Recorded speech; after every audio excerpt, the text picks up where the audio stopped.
Alright, hello everyone, it's your favorite programming error that just refuses to be fixed, CodeErr, and welcome back to World of Dreams. Hi Neon, glad to see you, hope you are well, and congrats on being first. So, World of Dreams, Act 2 continues to be very long. It has its flaws again. It is long, and I like it, so I'm glad that it's long, but it does have its flaws, which I've pointed out before, I think.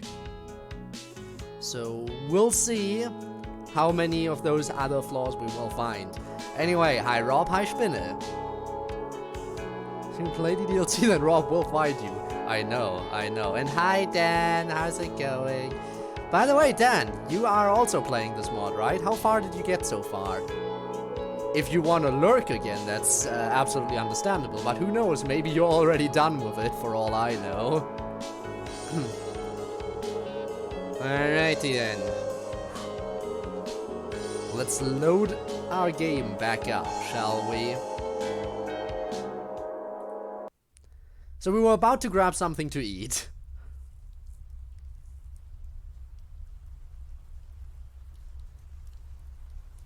I really hope they're gonna have some more light-hearted music when it's actually time for food. Yes, depends.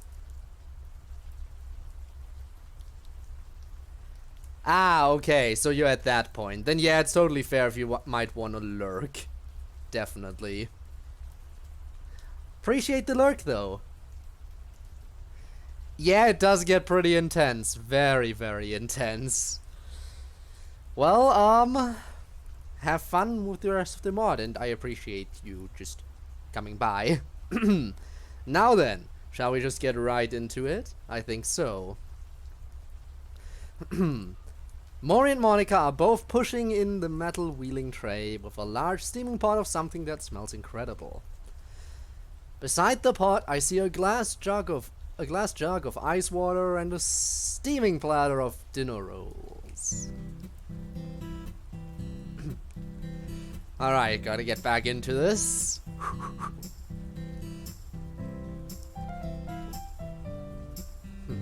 Soup's on, everyone. Maury calls out loud enough for everyone to hear. I wasn't very loud, but that's fine. Sayori is the first to run in, followed by a smiling Meiji, and then Kozue and Yae. Also, hi Shadowjacks. I remember this in the game. Well, if you can see it in the tags, this is actually modded. But hello, welcome to the stream. Hope you are doing well. I should probably, if you are new to this whole thing, which it appears you are, because you, I assume you don't have much modding experience with this game then. Quick recap of a lot of different things. Basically, this is an isekai. We are someone who has played DDLC and one day just woke up in the world of DDLC and is now trying to prevent tragedy from actually happening. Hasn't worked well so far. We are already in Act 2 of the game, and you know what that means. So, yeah. Bunch of stuff going on here. Also a few new characters. And some characters changed ever so slightly. Going through these characters right to left, starting with on the very right you have Sayori, who has changed her hair a little bit recently. She, as you can see from her neck, did not really have a good time during Act 1 either. Then the second one from the right is the main character of DDLC, who is officially called Meiji in this. Then, next to him, we have Yae, who is a bitch, is the best way I could describe that. Basically the school whore, and an absolute bully, but we kind of are forced to work together with her right now, so yeah. And on the very left, we have Kozue, who was originally also a bit of a bully, but is basically reformed at this point. So those two still have beef. Yeah, I accidentally found out about what is going on, and now we kind of have to work with her because otherwise we're kind of screwed. And Ramsey, what's up? Nothing much. What's up with you? Hope you're doing well. Hey. There it is, of course. Yes, thank you, Rob. We get it. Alright. By the way, I should probably explain why Sayori is still alive in Act 2, as a quick recap on what happened there. So basically, we kind of had everything on track for Sayori to be okay. We actually told Sayori about the reality of this simulated world that they live in. And we were doing a good job at trying to get her through this rough patch, but on the day of the festival, all of a sudden, even though she was already starting to do better for herself, she all of a sudden was just like in a trance and picked up the news and didn't really think about anything and just did it. Then we kind of were ready to get in there last minute, save her, drag her into the space classroom as the entire world was being deleted. And she hasn't been able to leave the space classroom since then, because since we're in Act 2, if she tries to step back out into the actual world, the game will immediately be like, no, you're not supposed to exist, I have to get rid of you. So she's kind of stuck here for now, but at least she's alive. So, you know. But over 3 hours Subnautica stream like 30 minutes here, I thought I'd hop by. Aw, thank you, appreciate that.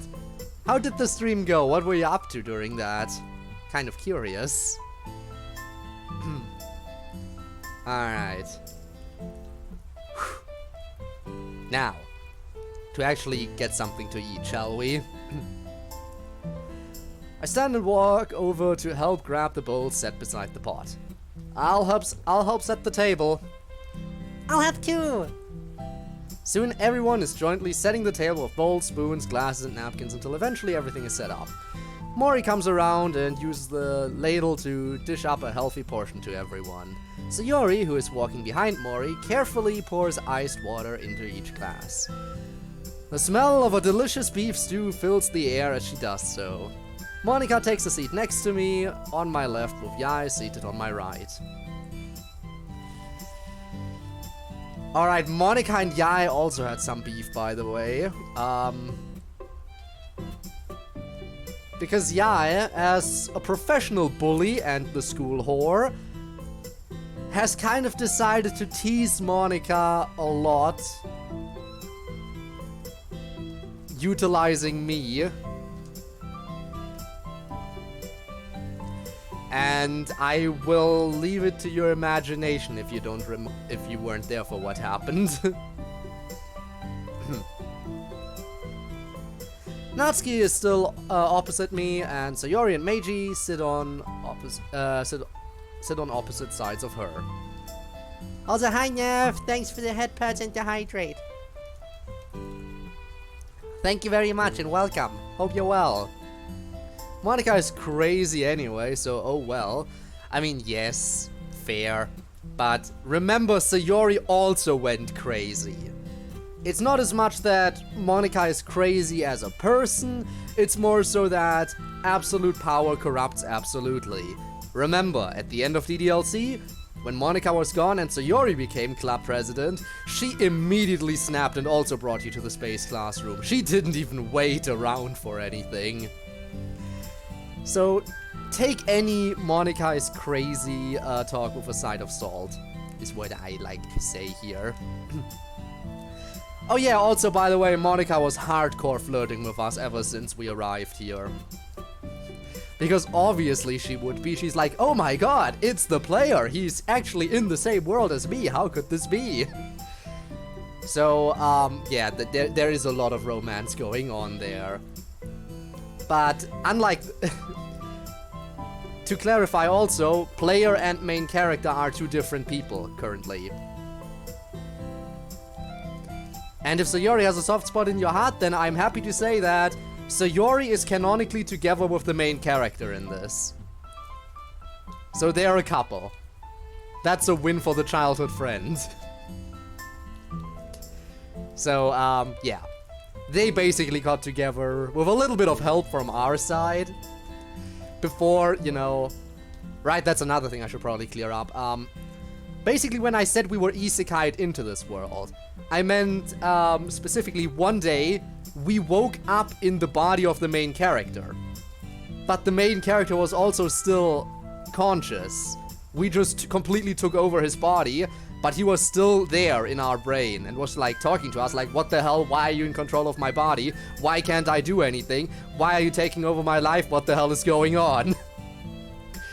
So that kind of was a little bit of a situation that kept happening for a while. Eventually we figured out that while we are in the space classroom, we actually split into two different entities. So that's good. But only in the space classroom. Once we leave, we re-merge, and I'm in control of his body again. We basically haven't told anyone until we told them about what was going on here. I mean, it's a bit of a situation. How would you explain this kind of thing? So, yeah. That's also why we initially told Sayori about what is happening. Because Sayori's depression kept getting worse and worse and worse because she saw how much Monica and I were flirting with each other. So we were like, okay, we don't have a choice. We have to tell her what's going on. We have to tell her that no, her childhood friend is not being stolen away by Monica. We are two different people. Childhood friend, Meiji and Sayori still are a thing. It was very important that we told her. Anyway. Mori sits next to Monica, and Kozue sits next to Meiji. Oh, are we all ready? Itadakimasu! Everyone repeats the traditional Japanese blessing, and we begin to eat.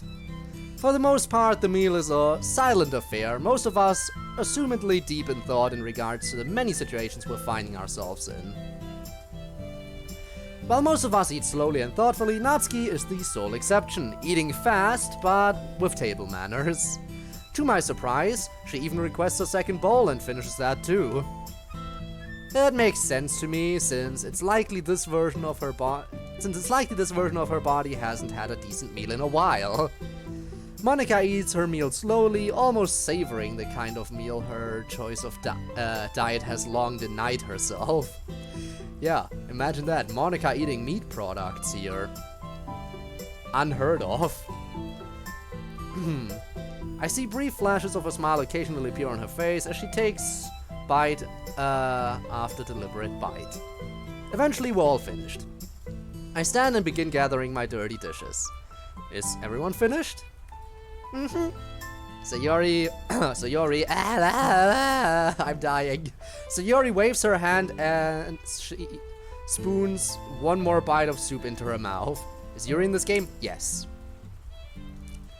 Yuri is the only club member who doesn't know about this world, about the truth of this world yet. She's the only one who doesn't know. It is tragic. And this is Act 2, and you know what happens at the end of Act 2. You know what happens to her. To be fair, as we said before, we should have told her earlier, but at the stage she's in currently, we really shouldn't tell her. She's already in the position where the game script is slowly turning her crazy. So, since she is slowly going crazy already due to the script's influence, now is probably not a good time to tell her about what is wrong with the world. So, yeah. So basically, quick recap about how everyone found out. Monica obviously knew since the start. Us as the player, we obviously knew DDLC was going on, we figured that out pretty early. Meiji, the main character, well, we basically told him right away what was happening. So those three characters basically knew from the start. We told Sayori near the end of Act 1 because she was getting worried that Meiji was being stolen away by Monica, so we got her into the fold of things. Then Act 2 began. Now for Act 2, it was a bit of a weird situation that happened. So, about how people found out. Basically, Mori and Yae found out at the same time. Mori, by the way, is president of the art club. Basically, Yae was assaulted. We kind of decided, okay, she's a fucking bully and a bitch, but we kind of gotta look out for someone who's getting S8. So we took her to our home. Mori came over as well. Then weird glitchy stuff started happening, and we were like, oh god, how do we save him? Drag him into the space classroom, we can figure it out from there. At that point, basically, we had to tell them what was going on. So that's how those two found out. Kozue found out later. We basically told her what was going on because she was freaking out because for some reason, and this is interesting, Kozue kept her memories from Act 1. For some reason, we don't know why yet. Kozue kept her Act 1 memories. And they weren't replaced by Act 2 memories. So she was super confused why nobody remembered Sayori's existence. She was super confused because she was like, hang on. Why does no one remember Sayori? This is weird. I still remember everything as it was normally. What is happening? So we eventually approached her and told her what was going on as well. Which leaves Natsuki as the most recent one who found out. Also, by the way, Shadowjax, thanks for the follow. Natsuki, the most recent one who found out. Well, she got into a fight with her dad and everything. We kind of told her to come over. We were all in the space classroom except for Mori. Mori was supposed to keep an eye on Natsuki. She wasn't paying attention for a second. Natsuki was wandering around, found the door to the space classroom, stepped in, immediately started glitching out. So we had to make sure she was safe. And when she finally recovered, well, obviously again, at that point we have to tell her what was going on. So that's everyone who currently knows. Which means all the club members know, except for Yuri, and 3 people know who aren't even part of the club. It's tragic. It's tragic how 3 people know who aren't even part of the club, and Yuri still hasn't found out. But there is one problem. And this is a big one. We can access the space classroom from anywhere.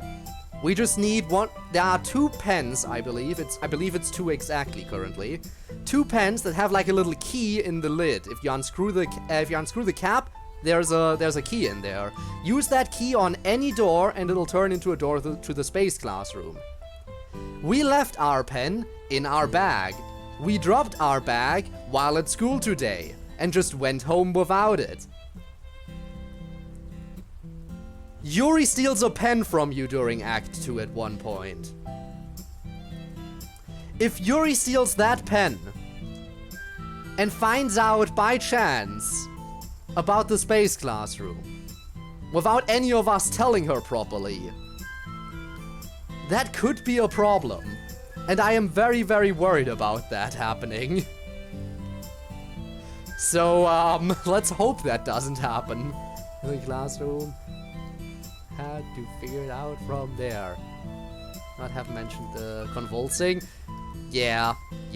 A lot of stuff happened, essentially. Anyway, so, now I'm done. Everyone else? I receive nods and replies in the affirmative. Great. Let's clean up then. Then go back to the main room. Yes, I know that pen was abused. I am aware. Not just probably, it was. Yuri flat out says it. In the base game. There's a lot we should probably do and talk about. We all begin gathering up our dishes and placing them on the rolling tray. Alright, now it's time for our strategy meeting to figure out where we go from here. 10 minutes later, we're all gathered in the main space classroom, gathering in a circle around the corner coffee table. And she writes the notebook. I feel like, you know what? I don't know if Yuri used our pen to write the one specific poem, the one with all the stains and everything, but I know Yuri specifically said that she wrote one poem with our pen. So yes. I stand in the front facing everyone. Okay. So we have a few hours to kill, we all know the stakes and what is at risk. I know That's a lot to think about, but I'm afraid we don't have much of a choice here. Time is quickly running out for us. What should we focus on tonight? The group is silent, everyone thinking hard. Well, I know for me, I want to know why you say I was unaffected by coming into this place. It's pretty unnerving. Alright, that's a good idea. We might learn something from that. Natsuki starts to say something but closes her mouth. Natsuki, what's up? I was just wondering if we could at least try and help Yuri through this thing. She indicates the computer. Before you go all off on me, I know what you said, Code, and I know what I said earlier, but it just sounds like this is our only option. I don't know much about coding, but if we all have some file that affects us, I think we should try and help Yuri at least. I don't know. I look over at Sayori, who looks uncertain now. We can at least look at her file and see what's there. I know that's a major breach of privacy, but if we eventually tell her, I'll take full responsibility. But I think in this case, her personal safety is at risk. I guess that makes sense. Alright, anyone else? You need to try and get into your character file, Code. What was that throw for? Ouch. But fair. Also, Rob, we don't kill ours literally. I don't think that works like that. You're somehow able to use the console without needing a computer, and that scares me. Oh, right, that's a thing that happened recently. We were super pissed off and lost control of ourselves, and while we were in that pissed off and uncontrollable state, we somehow managed to open the console. Like Monica does at the end of Act 2, normally. Monica in this timeline still hasn't figured out how to do that, by the way. She still doesn't know how to open the console, but we did it in a complete fit of rage that we had, where we were basically just flying off the handle. So, yeah, we definitely need to figure out how that happened, and, how to make sure we don't do that anymore, because that was scary. When that line... No, Rob, no, don't remind me of that. Me too, but I have a password connected to mine, remember? You have to at least try. Okay, that's a fair point. Anyone else have other ideas on what we can do? Once more, the room goes silent. After a while, Monica sighs. I don't think we can add anything more to the list of things we want to try and work on tonight. Separation. Meiji voice is a croak, and Sayori rushes to his side worriedly. Shit, you're right. We really need to look into separating me and Meiji. I can't believe I forgot about that. Monica looks away guiltily, but I put a hand on her shoulder. There's so much happening now, so don't worry about being a bit overwhelmed and forgetful. Meiji nods in agreement. Oh yeah, Meiji's currently sick, so that's why his voice was weak and he only, ow, said one word. I turned to him. Are you sure you want to be here for this? Your body's been through a lot today. I doubt anyone here would think any less of you if you went to bed early and rested your voice. He considers it briefly, then shakes his head. At least go and take a bath. It'll help, I promise. She has a point, Meiji. You should at least do that. He looks between Monica and Sayori, then sighs and nods. Come on, let's go! Sayori tugs on Meiji's blazer and pulls him towards the bedroom first. Let's get you some change of clothes. With Sayori and Meiji gone for a moment, I turn to the others. If any of you need to leave early at any time, please go ahead and do so. The less people know about this secret, the better. I doubt it would be easy to explain this to any of your parents. Natsuki looks scared at this, but I quickly turn to her. You're staying here tonight. Meiji's family has a few spare rooms empty. You can stay in for the night. Ya's using one, but Meiji's sister's room is empty, so you can use that if you want. I see her relax a bit in relief. Thanks. Meiji getting too close for Sayori. Hey, he getting very close, okay? Not as close as me and Monica got some time ago. Like, Bottom middle save file. Bottom middle save file, you know? And that's not even that's not even the full escalation of that moment. That moment escalated a bit further than just French kissing. But we put a stop to it before it got too far. It almost escalated to a very, very, very, very interesting point. But we decided, nope, not the time for this. Bad Monica, get down.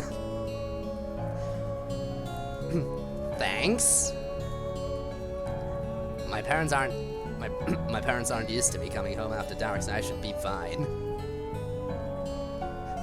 It was a W, yes.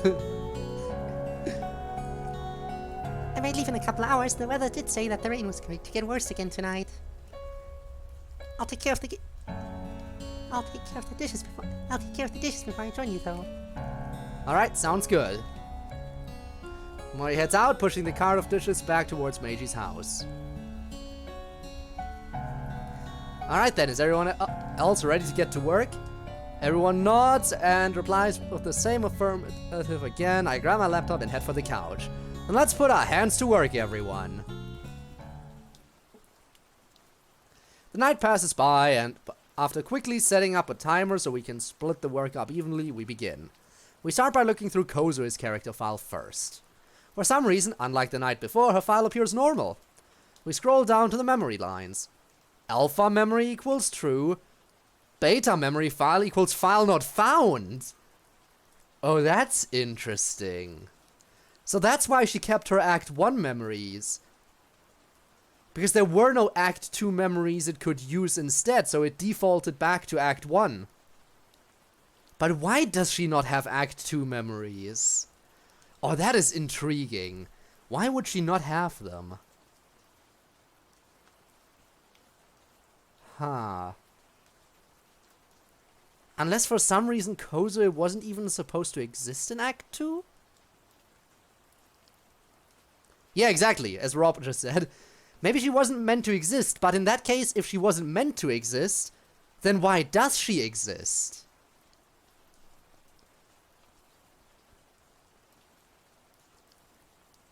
A fascinating question.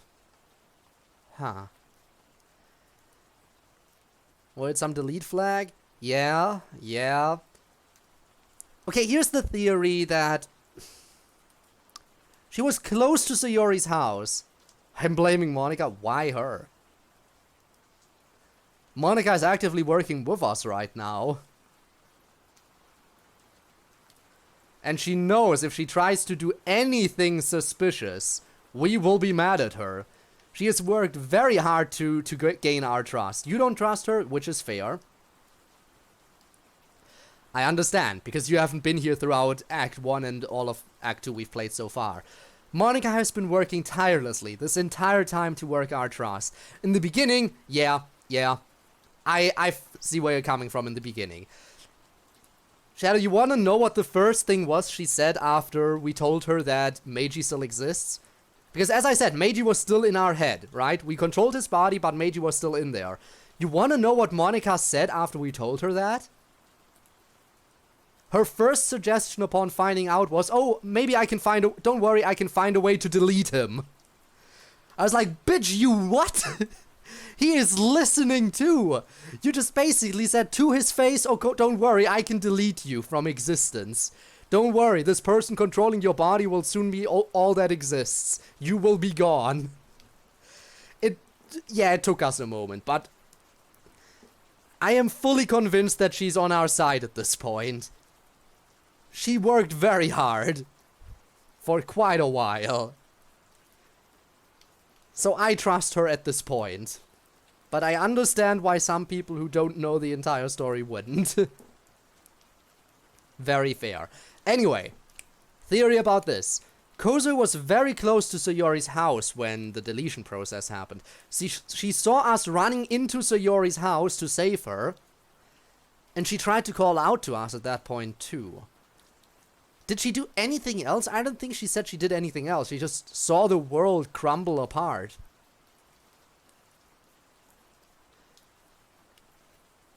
Huh. But maybe it does have something to do with her running. Maybe she did run to Sayori's house. I don't know, though. She wants you to think that bam. Now she's gonna give away my secret. What secret? There is no secret. Anyway. This thoroughly confuses the hell out of everyone. With CodeErr's permission, we thoroughly scour her file, trying to find anything that might be out of place or unusual. We don't see anything out of the ordinary. Near the end of the allotted time, Meiji rejoins us, looking better after a bath. The timer goes off and we switch to look at Yuri's character file. We look at the values of the traits that contribute to her self-harm, her anxiety, and, on a whim, her jealousy. To no one's surprise, all of these traits have gone up. Natsuki tries once more to make her case to try and help Yuri through editing her file back to where it can be manageable for the shy bookworm. Sayori takes a lot of convincing, but she agrees only if we edit it back to where it was before. Hesitantly, I try, only for the screen to freeze up when I try to save her file. 10 or 15 seconds later, I receive an error message. Frustrated, I try again, only to receive the same message. Error 451, unable to save file. Rob, by the way, I know you're here. Can you do your moderating job real quick? I was hoping you would do that right away. Unable to do anything, we instead continue looking through her file, trying to find something that might be able to help us. However, since we're novice coders, we don't see anything. Thank you, Rob. The most frustrated out of all of us is Natsuki. I hear her muttering to herself that she feels helpless. I silently sympathize with her as the timer runs out. It's at this time that Kozu and Mori both decide that it's time to head home. No, it's fine, it's fine. You can't be forced to look at chat all the time. I have other moderators too, after all. But since they're not very active in chat right now, I don't know if they're even here. You were active, that's why I called out you specifically. The storm outside is raging harder now, and both wander to make it home before it truly breaks. After Monica walks them out and thanks them, she comes back and we all resume our work. In an attempt to give longer work time to the first two projects, we merge the last two since they're related. At first, attempting to open my character file is as unsuccessful as before. It's still requiring a username and password. Watching Gabe, which is fair. Because by watching Gabe, you're technically also watching me, because, haha, I exist in his Metopia playthrough. Fun. Against my better judgment, I decide to attempt to log in using the various usernames I've had in the past. I already remembered the username my file used, since it had taken me 3 times to guess it the past week. With 2 groups gathered around different computers, Yae, Natsuki, and Meiji around my laptop, and Sayori and Monica around the other, we attempt a few things. First, I retry all the passwords I know on my laptop. When that fails, Monica tries them on her PC, but nothing works. Damn it. In a last effort to attempt to open my file, we scour the entire game files, looking to find any kind of clues as to what the password might be. When we find nothing, I almost am ready to give up, and try again later when Yae comes up with an idea. She wonders what would happen if we try logging in simultaneously, each using the same username and password. Interesting idea. I don't know if that would do anything, but it's worth a shot. I feel like it won't work, but with time beginning to run out, we decide to give it a try. Almost immediately, we notice a difference in the way both computers act. Whenever we hit enter, both screens freeze for a moment, and the modems get louder. On our 6th try, our efforts are rewarded by a window simultaneously appearing on both screens, informing us that the login was successful. Yae, you came up with a crazy idea that had no right to work, but somehow it did anyway. Thank you.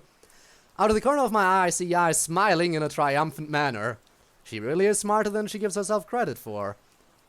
I make a silent promise to myself to help her rediscover that part of herself. We then continue our work. I open Meiji's file and keep both of ours side by side to compare. Monica does the same on my suggestion. We all scroll through the files as carefully as we can, and I pay close attention to everything. To our dismay, my file looks like any other normal character file when compared to Meiji's. We dutifully scroll through though, desperately trying to find anything useful. How about my anger issues? Can we turn those down a bit? Finally, with about 5 minutes to spare, I groan in exasperation and put my laptop on the table. This is so frustrating. My sudden outburst startles everyone, but after a few beats, they all begin to agree. My head hurts. I don't think I've thought this hard since midterms. You're telling me? Gabe! Thanks for the raid. How was the rest of your stream? What were you up to? What was I doing? Did I get in a fight with anyone else? One of the last things I saw was you being on very bad terms with Spinne for some reason. And I'm very sorry to hear that. I hope you managed to resolve it at some point. Anyway, thank you so much for the raid. It is appreciated. Welcome back to World of Dreams. Welcome everyone.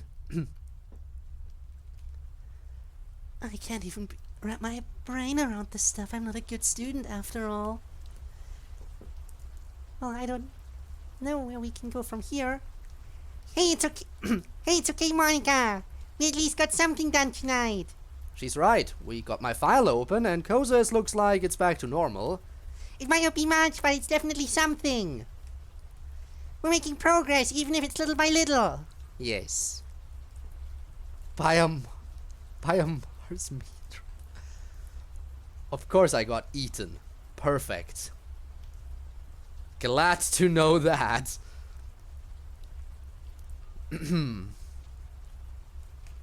I notice Meiji is already nodding off. Well, I feel like we've exhausted ourselves tonight. We should really get to bed. Natsuki, I'll show you my sister's room and see if there's any kind of pajamas she might have for you. I'm going to take a bath. Monica, Natsuki, and Yaya all leave the room. Just then I remember what happened to Sayori when she saved me and Meiji at school. While Meiji isn't looking, I lean in. After the others go to bed, stay out here with me and Monica. We need to talk about what happened earlier at school. Alright. I help Meiji to his feet and to bed. After I'm finished, he immediately falls asleep and Sayori and I walk back out to the classroom, both of us silent. From outside the door, I can hear Meiji's bath running. After about 10 or so minutes, Monica returns alone. When she sees the two of us sitting on the couch, she walks over concerned. Hey, is everything alright? I motion for her to sit. Sit down, there's something we need to talk about. Something that happened earlier. Stop pouting, Sayori. You know you gotta tell Monica that you messed with the game. To be fair, it was to save us. But still, Sayori, you messed with the game. We need to talk about what happened. You almost died. Again. Nervously, she sits down and looks between me and Sayori. Clearing my throat, I tell her about the incident between myself and Yuri, all the way to Sayori rescuing me and nearly choking again. Also, hi, Potato! How's it going? Welcome, hope you're well. And not so Miller, everyone's here. F is Natsuki. Natsuki is sleeping in our sister's bedroom. She's staying the night here. Because we really don't want her to go back home to her dad right now. It doesn't feel safe. Also, thanks for the head pats. Appreciate those. Sayori explains what happened from her perspective. It was my fault. I was taking a quick break and watching anime when I looked over and saw the code going crazy. I managed to open the other door to where Code was and ran out to grab him. Monica goes pale in horror and I feel my heart drop. I started to choke on something, but I managed to pull Code into the classroom. She rubs her neck absent-mindedly. Monica closes her eyes and clenches her teeth in an expression of true horror. I can tell she's fighting something as she opens and closes her mouth at Sayori's confession. Mr. Lotio, what's up? Nothing much, sup with you. Basically, we almost killed... Well, we don't know. We don't know the condition of Natsuki's father at this point. If he's alive, He's super pissed and probably gonna take it out on Natsuki if she goes home. If he isn't, well, I'm not gonna send her home to a corpse. So she's definitely staying the night here. But yeah, gotta go have a good stream. Alright, see you around. Thanks for popping in, appreciate it. And thanks again for the follow. He's dead? Dad? Hell yeah. Yeah, so, we kind of messed him up good. I don't know and the reason why I don't know if he's alive or dead is because I don't know what exactly happened to him. All I know is we selected him as a character and shredded his file. Twice. He was still screaming even after the second time we shredded his file, so I assume it's not the same as deletion. But, I don't know exactly what shredding him would entail. It was definitely painful. Again, screaming over the phone. I don't know if he's severely injured, if it was just causing him pain, if he's glitching out like hell, what the hell happened. If he died afterwards from the injuries, we will find out eventually. Why I left window fully blank? Because that's space, and apparently there are no stars visible right now. Like, Q's execution, it's like Q's execution where the ghost dies. Yes. Monica, what's wrong? Monica turns to Sayori, teeth clenched. I'm so sorry, Sayori. Natsuki's safe? I mean, yes, true. She is safe here, but, my god, Natsuki herself almost died. She almost snapped her neck. There were multiple people trying actively to help. Like, one person was holding her neck to try and stabilize her, and multiple people were watching her character file trying to figure out how to stop this from happening. And then Kozue came in and was just like, I have a flower pot. Boom, smacks it smacks the flower pot down on Natsuki's head. Flower pot shatters, Natsuki's knocked out. It worked at least. She couldn't snap her neck anymore while unconscious. To Sayori's hair. Oh, she changed her hairstyle at some point during Act 2. As for the hair color, that changed since the very beginning. The next scene, yeesh, yeah, the next scene indeed. Harley has an entire building in space/void. As you do. It's a fun place to be, you know. I'm so sorry, Sayori. I'm sorry for hurting you earlier. I'm sorry for pushing you down when I came back. I never meant it, I promise. I rub her back, then look at Sayori sadly. She tried to hang herself too. I guessed that. Hey, Monica? Yes? Please burn that fucking rope! A very fair suggestion, I can agree. I feel like it served its purpose. Shit, oh, nice strip. It's some clothes from Meiji. But yeah, I agree. We gotta burn it. To be fair, that rope came in useful ones, okay? We actually made use of that rope one time, in a good way. But I don't think we need it again, really. Then again... No, from... When the game transitions from Act 2 to Act 3, it doesn't throw you back on the main menu, it just transitions into it cleanly. So yeah, I don't think we would need the rope anymore. We should be able to get rid of it.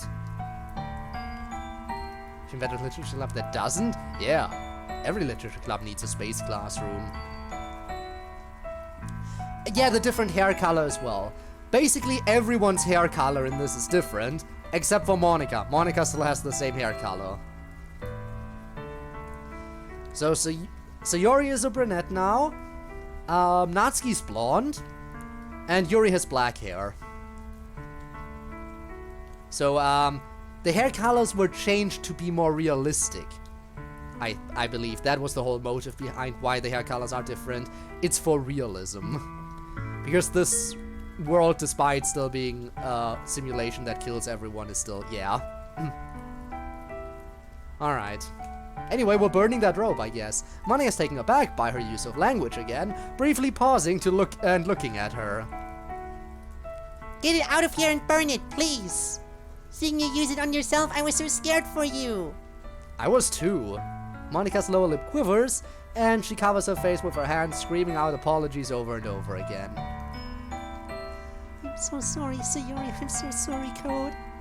I pull both girls close, with Sayori just clinging to me and crying again. God, this hurts to see so much. I can't do anything about this except be there for them as best I can. After a while, both start to slow down. I promise I'll be a better friend to you. Please forgive me. Sayori looks at her with a stern look at first. However, that slowly turns into a smile. Yeah. Game for Act 3? Not sure though. Pretty sure you don't. Again, for Act 4, I think you need to hit new game again. So maybe we do need the rope. You do need to hit new game for Act 4. But no, you don't hit new game for Act 3. It goes straight from the little intro of Team Salvador and all of that straight into the space classroom. Yeah. Monica, despite your fault, you're my best friend. I wouldn't make a very good friend if I can't find my heart to forgive you. I know how stressful this is for you. Thank you. No, I don't deserve. Shut up for a second, okay? Damn. You totally deserve it. But can you promise me something else? Anything at all? Keep it easy on Meiji. This involves you too, Code. He's suffering enough as it is. Please promise me. It hurts seeing him like this. Monica and I look at each other, the looks on our faces reflecting that of the other guild. I promise. I promise too. Get the F out of here, breaks a window and everyone dies because no oxygen. Funnily enough, I don't think that really applies here, the no oxygen. Then again, alright, listen, we actually did go outside once. But that was when the world was already deleted and we didn't see Earth outside, but rather the title screen. When there was just the title screen out there, we were able to float out there. There was no lack of oxygen, we were able to breathe just fine, but there also was no gravity or anything. Now that the world exists again, does that mean there will be the vacuum of space out there or nah? That is a fascinating question. I don't know if now there would be the vacuum of space. I feel like we should not open any windows just in case. Star Wars Logic DLC? Ah, yes. I promise to. Sarah looks between us. I'll be holding you to that, alright? She wavers just then and begins falling into my shoulder. I catch her. Excuse me, I'm extremely tired. Yeah, I'll help you to bed, alright? Monica helps Sayori to her feet and escorts her to her room. I stand and stretch. The events of the day starting to get to me too. Can we open it just a tiny crack for just a second and immediately close it again? Like, just a little bit and then close it. Just to figure out if there's any kind of instant suction happening if we attempt it. I feel like it would be worth a try.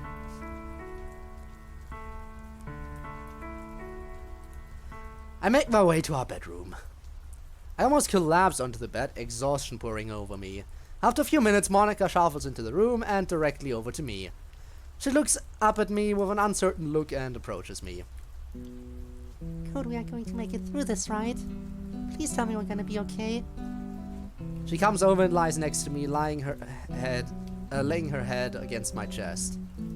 I don't care if it's a lie, just tell me it's going to be okay in the end. Reaching up, I place my hand on her head. Head pat for the Monica!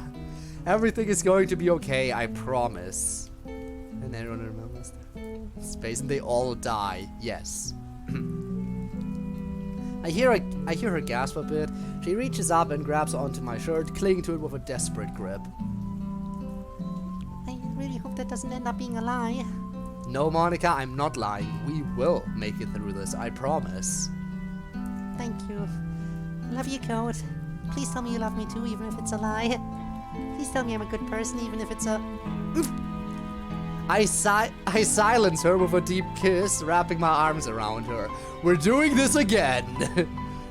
She's briefly startled by this, but kisses me back. After a while, I break the kiss and look at her. Asano Monica, I love you with all my heart and being. You are a good person, I can promise you that. I'm not lying here, I deeply and truly love you. Thank you, that means more to me than you'll ever know. 6? No, it still isn't the right time. Again, we specifically turned her down the first time because we were like, no, we can't do it like this, not right now, it has to have more meaning. It's our first time, it should be a special moment. I still don't think this is it. I feel like we should save the fun times for after all of this is resolved, probably. We probably should save it for after everything is resolved. She leans her head against my chest. We'll be okay. We'll be okay. She repeats that to herself a few more times before she begins to relax in my arms. I cover the two of us in blankets. Monica, still in her uniform, is fast asleep now. Too tired to turn off the light. On the dresser opposite from me, I close my eyes and drift off. Damn. What about the power bill?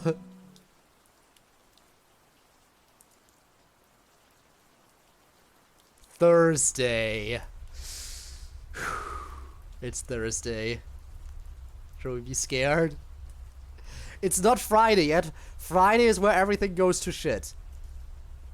Friday is where everything goes to shit. We still have one day to prepare. But this is the last day we have to prepare for what happens on Friday with Yuri. I'm a bit nervous. I don't know if we can pull this off. We have to pull this off somehow.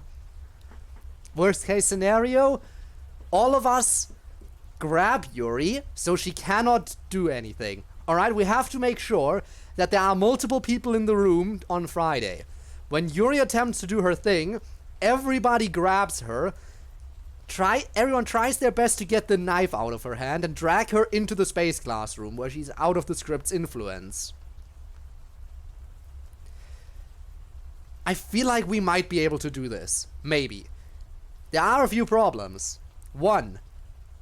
Us as the player can't help because we're in Meiji's body. Meiji himself is sick and not that athletic in the first place.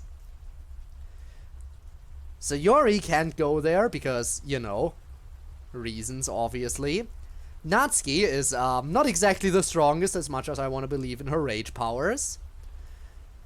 So we have Monica and Mori as our two big powerhouses, essentially. Both of them are pretty athletic. I feel like they might stand a bit of a chance. The problem with that is the script is very determined to make things happen. Even Natsuki was able to overpower one of them when the script forced her to. So I feel like maybe Yuri could overpower both. Then again, it's 2 against 1. And if we can maybe convince some of the other people like CodeErr to show up as well and help out, then it's 3 people trying to hold her down. At a certain point, there have to be enough people there, right? At a certain point, there has to be nothing else the script can do.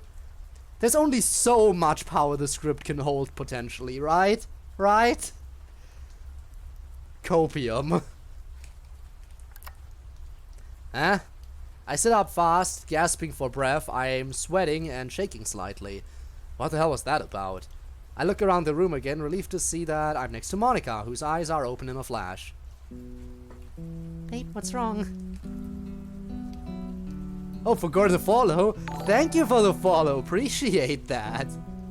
It is always appreciated. Ah. Why is the follow count still going up? We're already over 900. We will one day reach 1K, and I'm not sure I'm prepared for that day. She quickly sits up, putting a worried hand on my shoulder. I take a few deep breaths, calming my racing heartbeat. Did we have a nightmare or something? Okay, just a nightmare. Code? Her grip on my shoulder tightens worriedly. Give me a few moments. After taking a few more deep breaths, I turn back to Monica and smile reassuringly. Alright, I'm feeling better now. 1K special IP reveal? Yes. I will totally reveal my IP address to everyone. Totally. What was the dream about? Now that I try and remember it, I'm finding it harder to do. can't remember now. Oh, I'm sure it's nothing, okay? if you say so. Alright, as long as you're feeling better. I'm feeling better already. I put my hand over the one she has on my shoulder, then I grin. By the way, you just call me babe? In English? Monica looks away and blushes slightly. Really? Of all the English vocab you could be studying, Monica, it's babe? You know there are more important words to study up on than, you know, cutesy couple names, right? But I mean, sure. 10 subs on YouTube. It's a slow process, you know. Monica looks away and blushes slightly. She's got you, babe. Oh, yeah. It was an instinctive response, sorry.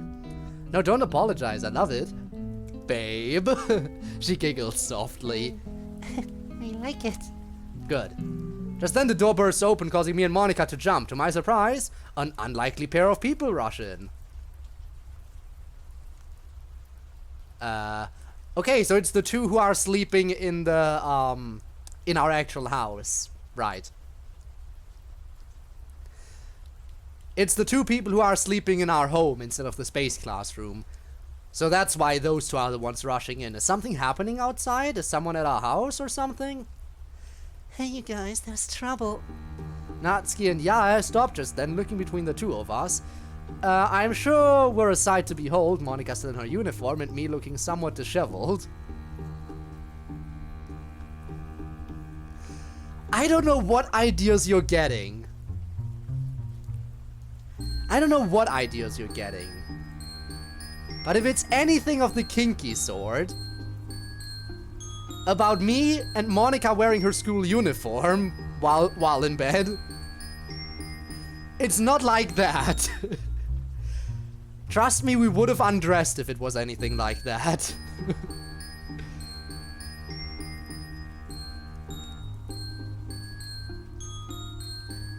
You're in bed together. Yeah? And? The two of you. Oh, seriously, Monica? Monica blushes hard at the implication, as do I. What the hell? Oh god, no, we didn't. We just didn't have enough energy to properly be ready for bed is all. Are you telling the truth? Yes! Well, alright. Good. So what was so important that you felt the need to barge into our room? Monica sounds a bit annoyed by the sudden interruption. Yeah, doesn't seem to notice though. Oh, right. We're a motor hazard. Huh? Natsuki holds out an envelope to me. What do you have? What do you have?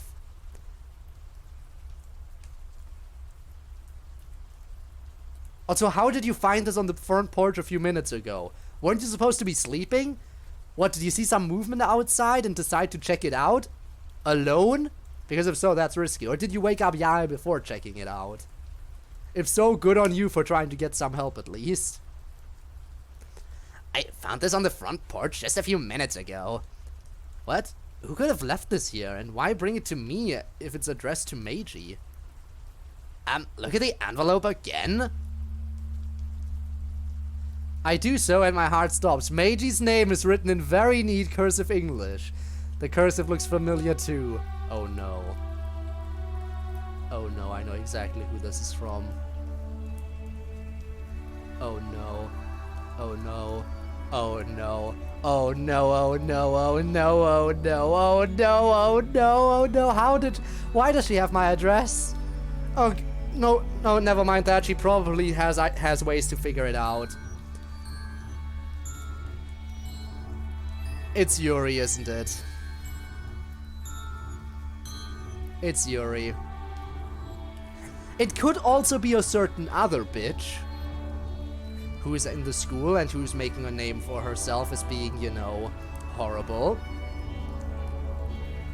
But since the cursive looks familiar, I'm saying Yuri. If it didn't look familiar, I would say it's that other bitch. trying to remember her name.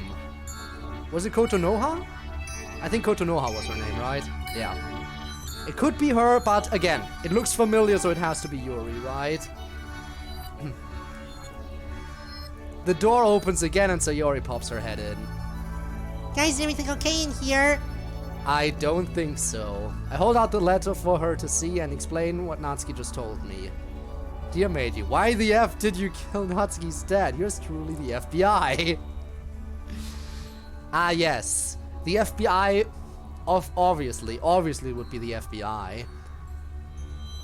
The question is, does Yuri know that all these girls are staying over at my place right now? We have Monika, Sayori, Natsuki, Yae, and Kozue. Actually, no, Kozue left. Sorry, it's just these four. Kozue and Mori left, so it's not those two. They were over, but they left. Still, that's 4 girls staying over at my place. To be fair, she wouldn't know about Sayori, at least. She wouldn't know about Sayori, but that's still 3 other girls that she knows are staying here, if she somehow figured it out. Which I hope she didn't. FBA of Jamaica. Hold out the letter for her to see and explain what Natsuki just told me. I heard my name. Should you be talking again, Meiji? Meiji walks in, his voice sounding better than it had the night before. You should probably still rest your vocal cords, even if it does sound a bit better. Rest them as much as possible. I reiterate what I just said to Sayori. Well, open it and let's see. I stand and hesitantly begin to open it, everyone else looking over my shoulder as I take out 2 pieces of paper. God, oh no! Wait! It's the wheel poem! She did it early! Or no, she mixed it. Normally the poem where she has the stains on it is the one that you can't even read anymore. The wheel poem is normally the one that comes before this. The wheel poem normally comes before she does this. So that means she's in the position where she would normally write the wheel poem, but she already, despite being at the wheel poem, already went to the point of, quote-unquote, endowing it with her scent. Not good. Also, is she gonna have a note explaining that she took our pen? Well, I'll read the wheel poem again for everyone. Wheel. A rotating wheel. Turning an axle, grinding. Bolt head. Linear gearbox. Falling sky. 7 holy stakes. A docked ship. A portal to another world. A thin rope tied to a thick rope. Oh god, I haven't read this in a while.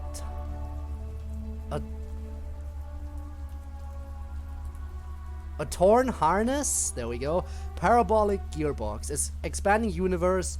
Time controlled by slipping cogwheels. Existence of God. Swimming with open water in all directions. Drowning. A prayer written in blood. A prayer written in time. Devouring snakes with human eyes. A thread collecting all living human eyes. A kaleidoscope of holy stakes. Exponential gearbox. A sky of exploding stars. Gods disproving the existence of God. A wheel rotating in 6 dimensions. 40 gears and a ticking clock. A clock that ticks 1 second for every rotation of the planet.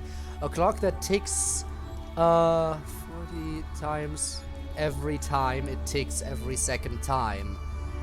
A bolt head of holy stakes tied to the existence of a docked ship to another world. A kaleidoscope of blood written in clocks. A time-devouring prayer connecting a sky of 40 gears to an open human eyes in all directions. Breathing gearbox, breathing bolt head, breathing ship, breathing portal, breathing snakes, breathing God, breathing blood, breathing holy stakes, breathing human eyes, breathing time, breathing prayer, breathing sky, breathing wheel. It might be because he isn't there in person that she's freaking out a little bit and just combining 2 aspects of her poetry here. Yeah, the glitchy music certainly adds to the atmosphere, I agree.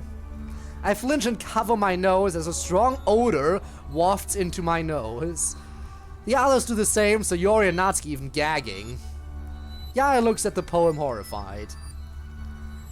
Blood, that's blood on there. Yeah, I know. God, that reeks! There's something else on there. You don't want to know. Oh, fuck!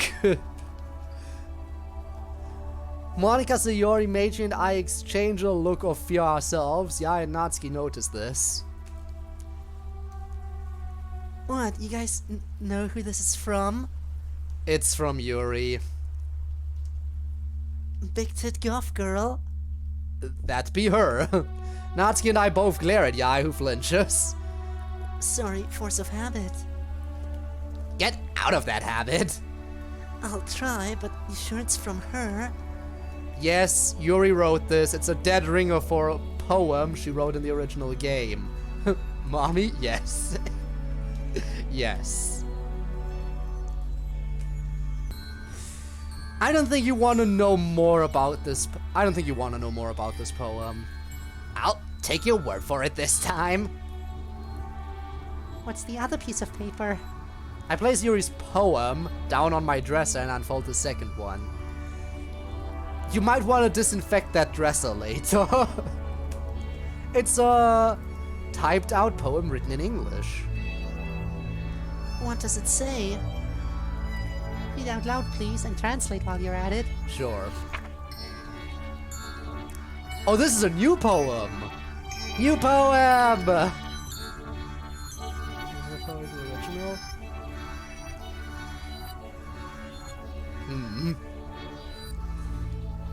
Alright, let's go. Seasons of love. Morning. A flowery meadow. Breeze encompasses my frame. The trees are in bloom just like my heart. And as I am surrounded by the waving grass, all the birds sing a sweet love song. Afternoon. The sun is high now, the trees full of leaves. The heat cannot compare to my burning desires, because to me, the burning sun is as ice when compared to the embers flaming to life within me. Evening. A forest glade of golden hue, with orange leaves upon the ground. The winds caress my body as your presence does to me. The clouds threaten to rain, but I do not care. I have you to keep me warm. Night. As the snows lie on the ground, so do your presence blanket my soul. It wraps around me. I am exposed to your cold front, which ensnares my being. The snow covers me. I am encircled by it. Who knew snow could be so warm? Well, that confirms that she is in love. This is basically a confession. As I read it line by line, I can feel my neck clench up in horror. This poem. It's almost in my style of poetry. I force myself to read the entire thing, slowly putting it down after I'm done. I'm trembling as I do so. Monica gives me an accusatory look. Who did you give this to Yuri yesterday? Monica? When would I have had any time to give Yuri a love poem of any kind? She flinches at my outburst and looks away guiltily. See him a bit, Rob? Right. I shouldn't have yelled. It's alright. But if you didn't write this, then who did? Guys, that might not be our biggest problem. What do you mean? Think about it. Yuri knows where you live, Meiji. She's stalking you. Or rather, I guess it's Coach she's stalking this time around. The room goes silent at that realization. That's gonna be a problem. Again, there's all of us living here. She's gonna find out about this living situation if she hasn't already. If she hasn't already, she is gonna find out. Damn, she's right. I've tried my best to avoid Yuri so she won't go down that obsessive path. But I screwed up all these days, the worst being yesterday. I should have been more aware around her. I feel a shiver run down my body. Okay, I'm starting to think it was a mistake for me to avoid Yuri this time around. A flash of jealousy flashes over Monica's face, but she takes a deep breath to calm down.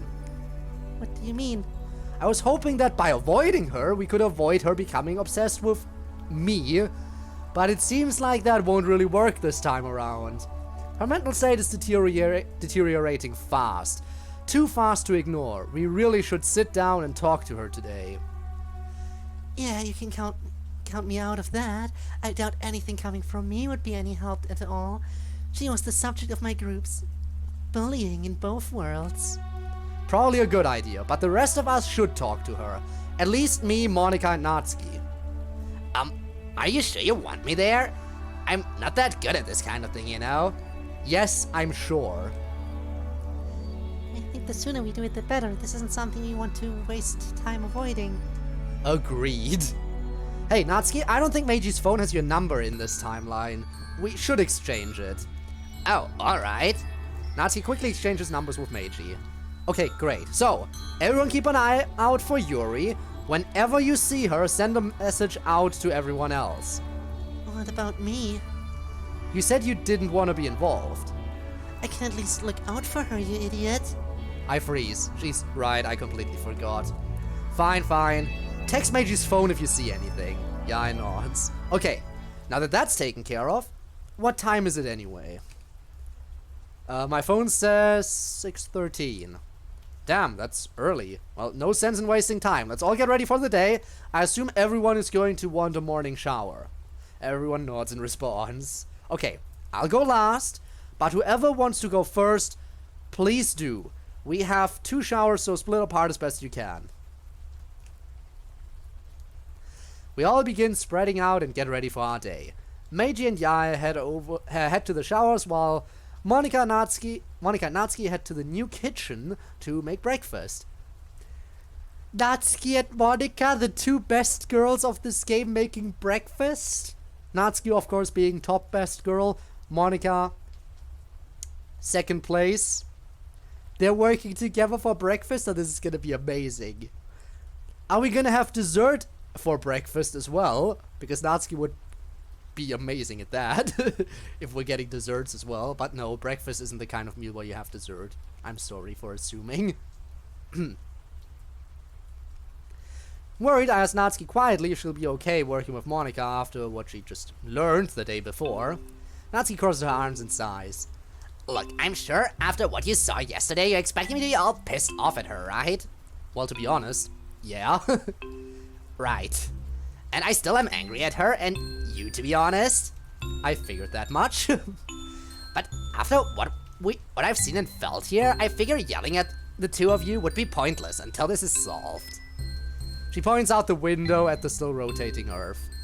I know I have a temper, okay? I'll try and keep it in. I appreciate that. After Natsuki leaves, Monica walks over. What was that about? I was just making sure she wouldn't start a fight with you while you 2 are working together. Oh, right. I think you can trust her to be on her best behavior. I've known her longer than you, and I can tell you that she's stronger than she looks. I don't doubt that. Guess I'm just beginning to worry more and more the longer I'm here. Natsuki will be fine as long as she gets her 3 meals a day. I'm sure Sayori means for that to be serious, but the way she says it makes me break out into a smile. Same with Monica. I'll make her a bento for later. Thanks, Monica. Yeah, thank you. I'm sure she'll appreciate it in her tsundere-like way. The 3 of us chuckle at this before Monica heads after Natsuki, leaving me and Sayori alone. When we're alone, Sayori walks over and to my surprise, throws her arms around me in a tender, affectionate hug. What brought this on all of a sudden? What's this for? I put my arms around her. Everyone needs a hug, especially now. Even you, right? Sayori smiles sadly but nods. I respond by hugging her tighter. Thanks, Code. Also, about all the mistakes I made yesterday.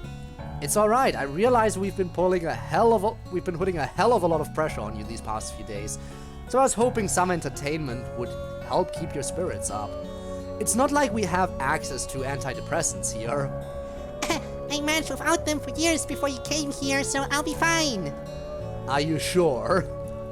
I immediately remember from the game how Sayori didn't want people worrying about her, and this sounds just like that.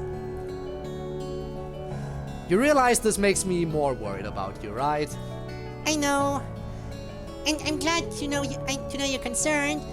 But you should focus your attention on the other girls, especially Yuri. She's still very sad.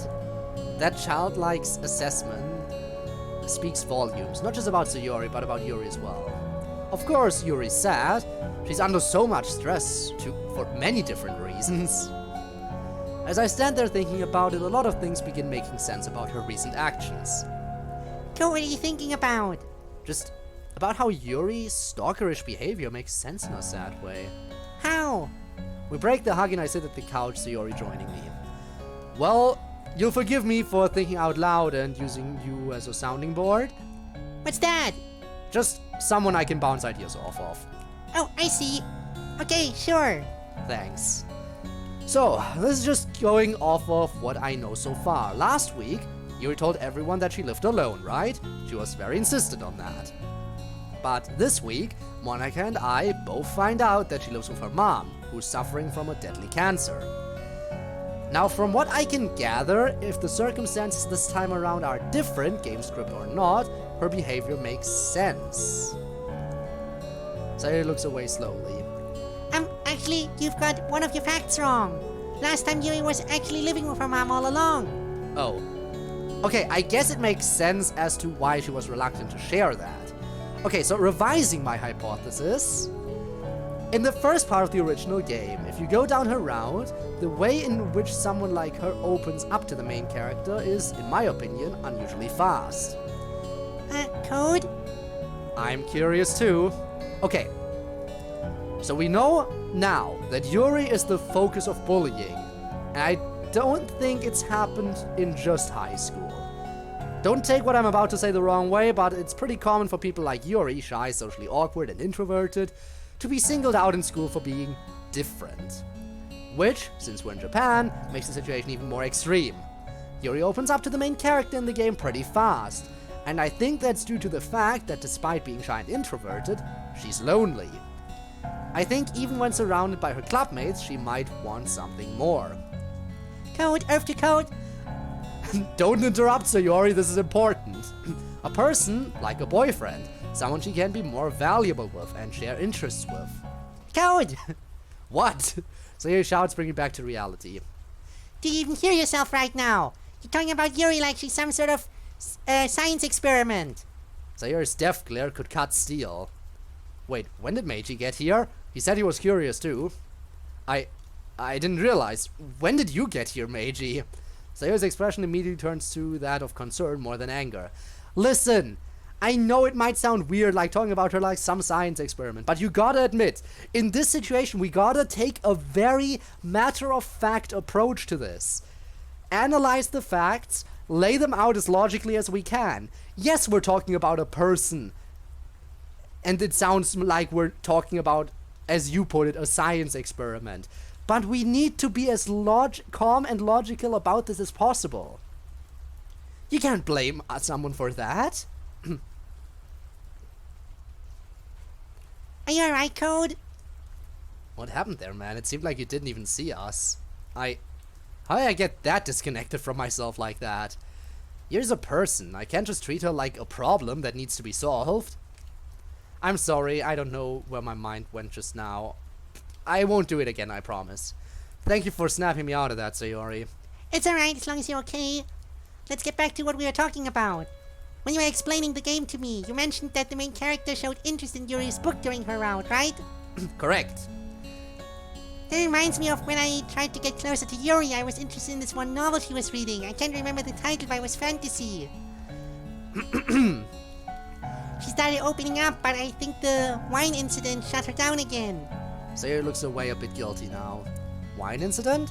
Does this have something to do with what I said last week with my attempted wine joke? Sayori nods.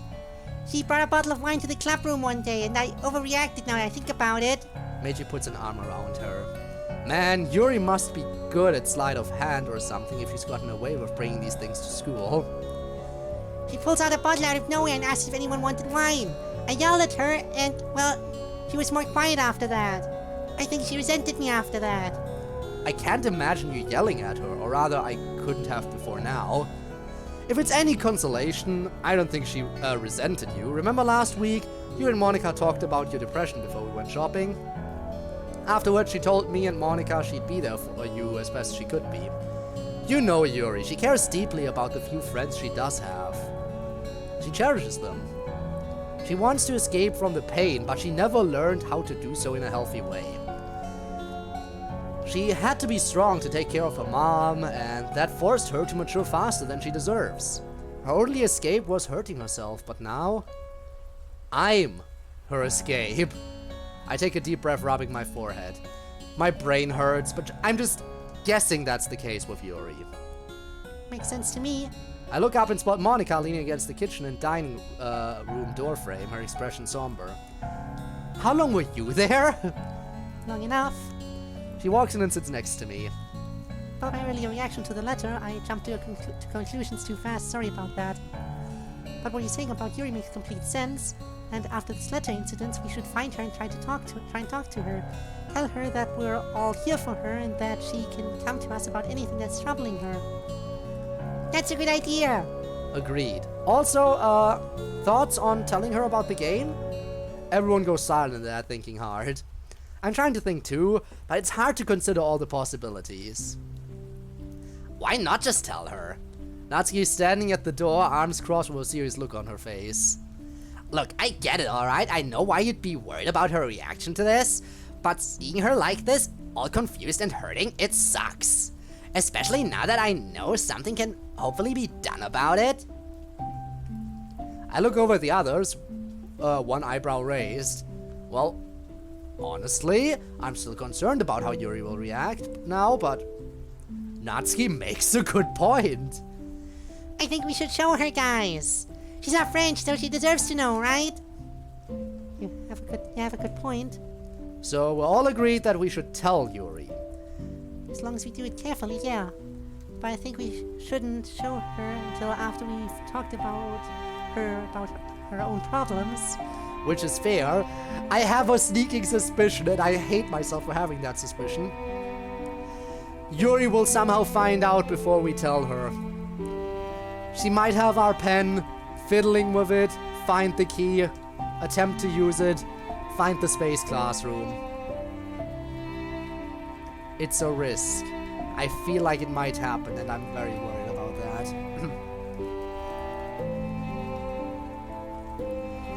Show her that we're here for her if she needs it, right? Exactly. So when are we gonna tell her? Yuri's not one to cut class, really? Did you have to use the C word when talking about Yuri?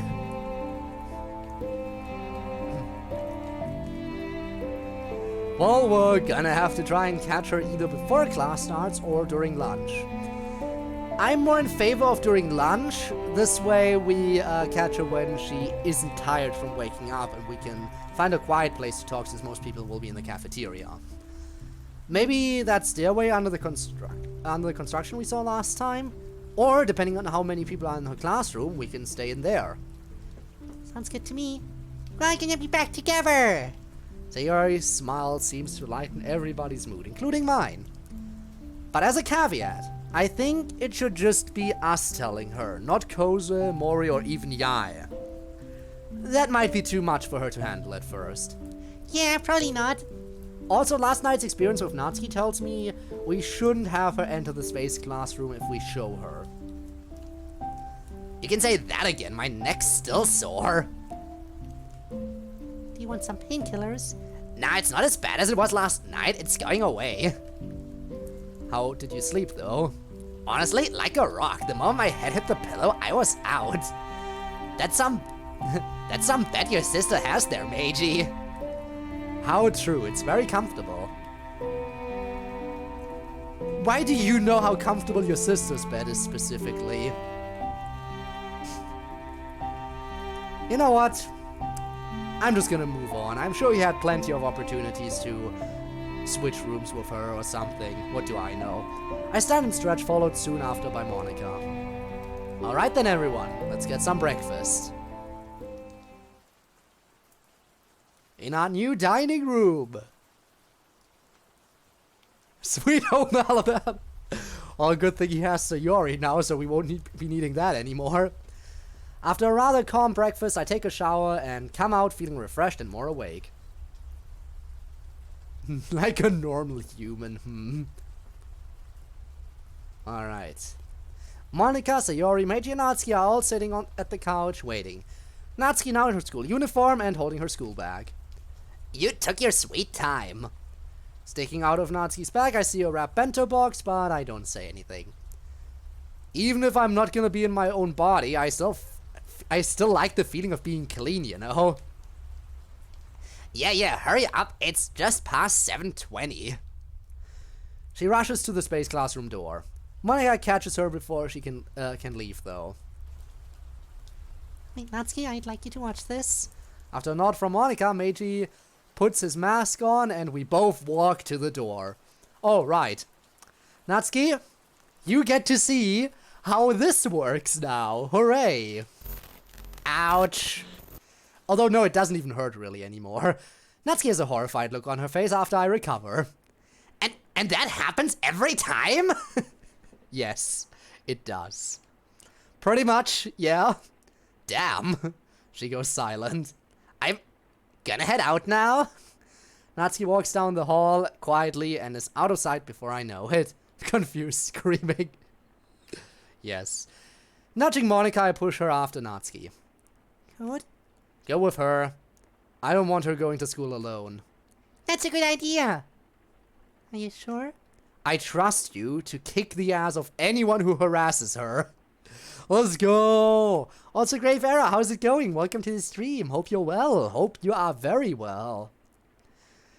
We might tell Yuri about this world soon. Hooray. Now go ahead, I'll catch up. I smoothly brush my hand up Monika's back and cradle her cheek before nudging her in the direction of Natsuki again. Monika and Sayori both blush. That's weird seeing Meiji do that. Damn, man, you couldn't have done that before we merged? I might be fine with you doing that a little, but not in front of Sayori. Sorry, Meiji. I'm sorry. Who got reality shattered this time? Most recent victim was Natsuki. The most recent victim was Natsuki. So again, the order was technically Monika and Asunu from basically the beginning. Then Meiji, very soon after. Then Sayori. Kozu is weird to place because she had her reality kind of shattered before, but not really, so I'll leave her for later. Okay, so Monika and us, then Meiji, then Sayori, then Yae and Mori together, then Kozue, then Natsuki, and Yuri soon. The pot to the dome, yeah. The pot to the dome indeed. I'll keep that in mind. You'd better. Go ahead, I'll catch up. Still blushing, she walks down the hall. Natsuki, wait up. I chuckle when I hear her voice squeak a bit in embarrassment. I turn to Sayori. I'll try to keep my hands to myself a bit more. Something just came over me. It's fine, just don't let it happen at school. That will make the rumors worse. I make a mock salute to her, trying to lighten the mood. Affirmative, ma'am. Sayori chuckles a little. Well, I'm off. You stay safe, alright? You too, and take care of Meiji. He slept okay, but he's still sick. I can feel it. See you later. I walk over towards the front door. Damn, still raining. This is one rainy week. We only had that one brief respite yesterday before the fight. As I'm walking down the street, Meiji speaks up. I know you've probably already made up your mind, but is telling Yuri a good idea? You were so against it earlier, but when Natsuki brought it up last night? I know, I was surprised too, but I think we really should. It might make things worse in her mind, but in the long run it might help. Are you sure? Of course not! But I think it's a risk we need to take, so Yuri summed it up perfectly yesterday. Yuri is sad. We're her friends. We need to try and cheer her up. help her out with her problems. And I agree, but in her current state. We probably should have told the two of them last week, but I was too cautious. Honestly, I don't think you were too cautious. Regardless, she is the only one of the club not informed. We need to tell her. This reminds me of the Wild. How so? Legend of Rain and Unfortunate Times. Ah, yes. What a grand name. And this is the only time we can be in control of the situation. Every other time we brought someone in, it was a reaction to a crisis. We need to be proactive. If we wait until Friday, it's gonna be another crisis.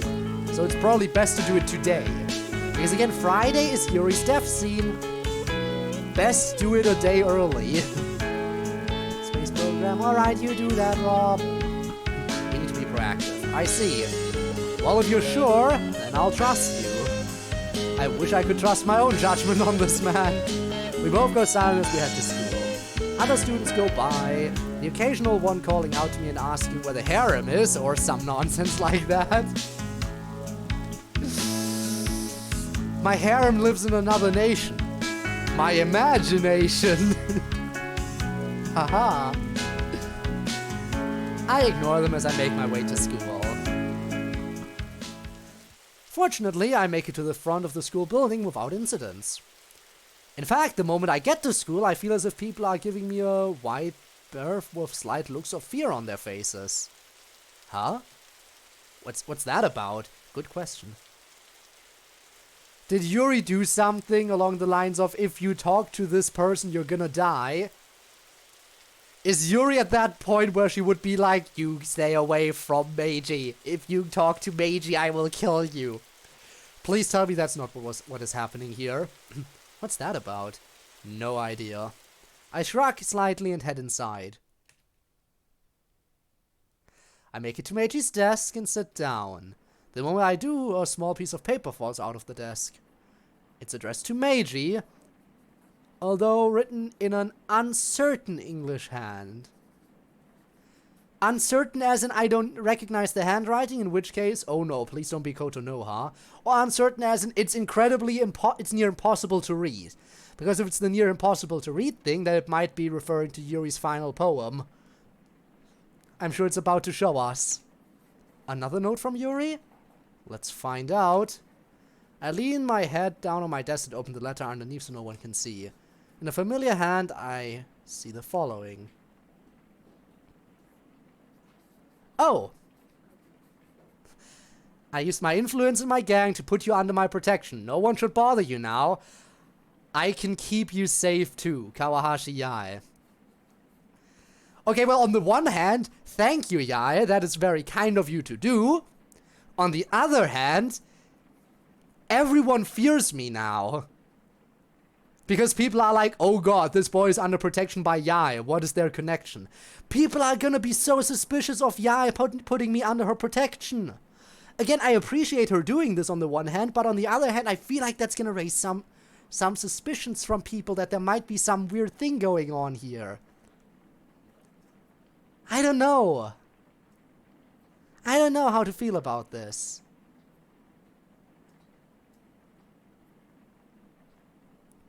When did murder come up? What do you mean, when did murder come up? You mean the thing about Yuri's death on Friday that I was talking about earlier? Because we know Yuri kills herself on Friday. Normally. Oh boy, let's see. Damn it, Yae. I appreciate the effort, but she could have just texted us. Definitely some weird thing going on. I mean, yeah, it is some weird thing going on, but people are gonna think of other weird things. Especially knowing the harem allegations. Oh boy. Is she trying to work with the rumors? Maybe change them? Now it's completely obvious that something happened between us and... this doesn't make any sense! I thrust the letter back into Meiji's desk. Setting up, I look around, only to catch a few people stealing glances at me, only to quickly look away the moment we make eye contact. I lay my head on the desk again and close my eyes. However, someone pokes my back just then. Mori? No! Kozue. Sitting up, I look over and see Kozue sitting at her desk with a pencil out. Hey, what's up with you today? I grab the letter again and hand it back to Kozue. She reads it over and I see her eyebrows furrow in frustration. She's an idiot. I mean, in her defense, I think she means well. Yeah, maybe, but... but while she is proficient at manipulation, sometimes she can't see the obvious, like how this is gonna affect you in Meiji. Hi, Mori.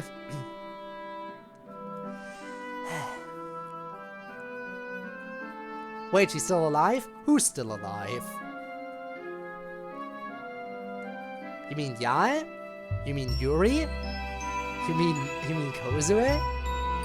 If you mean Yuri, then yeah, she's still alive. Again, in DDLC, she only kills herself on Friday. It's not Friday yet, it's Thursday. We have 1 day. 1 day remaining until the event would happen. Okay. What about you and Meiji? Mori walks up, having just walked into the classroom. Both of them. Ah, I see. Well, yeah. I mean, there wasn't really anything happening where people would be dying. And as for these two, yeah. Death a lot sooner than that. We'll see. Again, I know in DDLC, Yuri dies on Friday. It is Thursday, we have 1 day. Unless something happens early, which I hope it doesn't. Anyway, Mori walks up having just walked into the classroom. Kozue hands her the letter I received. After Mori reads it over, she sighs. Good intentions or not, this isn't good. She basically painted a target on your back. We'll talk about it with her later. We've got more pressing issues. Like? I briefly go over the new plan to tell Yuri about the truth later at lunch. Both girls listen in interest. When I'm finished, Mori's in agreement with the plan, but Kozue isn't too sure. You sure showing her will actually help her condition now? Like what happened to Muramoto-san last night? I know, but every time we've shown anyone the space classroom, it was because something extreme happened. I just want to be in control of how we handle this one at least. Kozue looks out the window, frowning uncertainly. Alright, I guess I can see that. When do you think would be a safe time to actually let her in? I hadn't considered that. I know I want her to eventually enter the classroom so she can regain her memories of Sayori and the other timeline, but considering what happened to Natsuki, she might try something worse. I bite my lower lip and try to think fast. Problem that neither of these people exist in the base game. Yeah, because in the base game we don't see anything outside of the literature club and our home life. So they probably could exist in the setting of the world, but we would never have an opportunity to see them. Again, because we only ever interact with the literature club and with people at home. And this world is supposed to be grounded a little bit more in realism as well, which is why hair colors changed and all that kind of stuff and things. and try and think fast. You have a point. I'm going to have to think about that. But we really should tell her about the game. Oh, and let me bring you up to date on what happened after you left. Until class starts, I briefly summarize everything that happened. Both girls listen intently. They look concerned when I mention how Yuri has become a stalker. Oh no, she's that far gone already? Now I see your reasons for wanting to tell the truth. I nod just as the teacher walks in and class starts. We'll talk later. I whisper that as I face towards the and class begins. Alright. Lunch. The day goes by very slowly, my heart rate increasing with every passing minute it seems. I know this isn't helping Meiji's sick body, but I can't help myself. I try and calm my nerves down, but I find it harder to do so. I'm so nervous. In fact, that there are times when I have to excuse myself to go to the bathroom. I nearly throw up during these times, but I keep everything inside me. How much did I miss? Oh, right. Last night, it was basically just before you showed up. Actually this morning. This morning, we found a letter on our doorstep by Yuri. including a love poem and a second poem, which was her wheel poem. The wheel poem stained with blood and a certain other yellow fluid. So it's gone to that point. And yes, she left that letter on our doorstep, so she knows where we live as well. So yeah, she is definitely, yeah, you know, at that point. Eventually lunchtime comes. I stand and stretch, trying to look normal as I get ready to head out. I catch Kozu's eye first. She nods at me, probably in an attempt to be reassuring. I look over and see Mori, who gives me a slight thumbs up and a small smile. Grabbing my phone, I shoot off a text to Monika and Natsuki. Yeah, that is less than ideal. Hey, is everything ready? Almost immediately I receive a reply from Monika. Ready when you are, Natsuki says she'll be here shortly, but also said we can start without her. Alright, meet you at 3E. Okay. I walk into the corridor, nervous as hell. A few classrooms down, I see a familiar coral brown-haired girl closing the door to her own classroom. Our eyes meet. She looks twice as nervous as I feel. I walk over to her and meet in front of the 3E classroom. Oh, sorry, the 3E classroom. Gotta love the 3E classroom. I'm sorry, okay? I've been waiting. This mod has been in the works for... We've been waiting for this mod for 3 years, okay? After waiting for 3 years, I feel like I've reserved every right to point out these little mistakes. Anyway, after meeting her in front of the 3E classroom, I say, you ready? No. And with that, Monika grabs the door and pulls it open. Alright, there she is. The room is completely empty, save for one seat. Fun, very fun. In the far corner of the room, second to last at the back, with her head buried deep in a book, Yuri sits, sipping a small cup of tea. I straighten, steeling myself for the conversation that's about to come. Yuri's so entranced by her book that she doesn't notice Monika and I walking over until we're practically on top of her. Yuri? She jumps in surprise, nearly spilling her tea in the process. When she sees us, her expression hardens. Hi, Taco. Hello, everyone. How are you? Fine, thank you. Spelling's overrated, unless, of course, you're setting up a spell, in which case spelling is very, very important. Yes.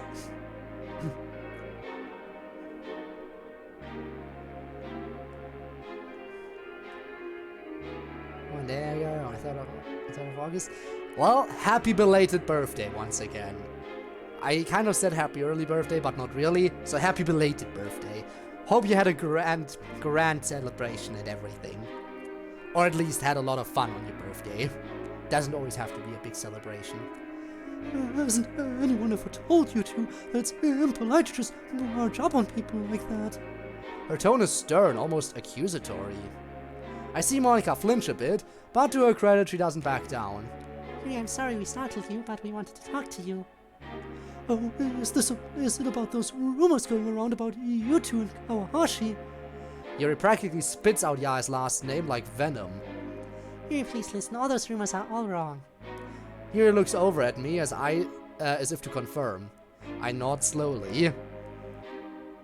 Punch the fish? Ah, sorry, no fish here. Punch the fish.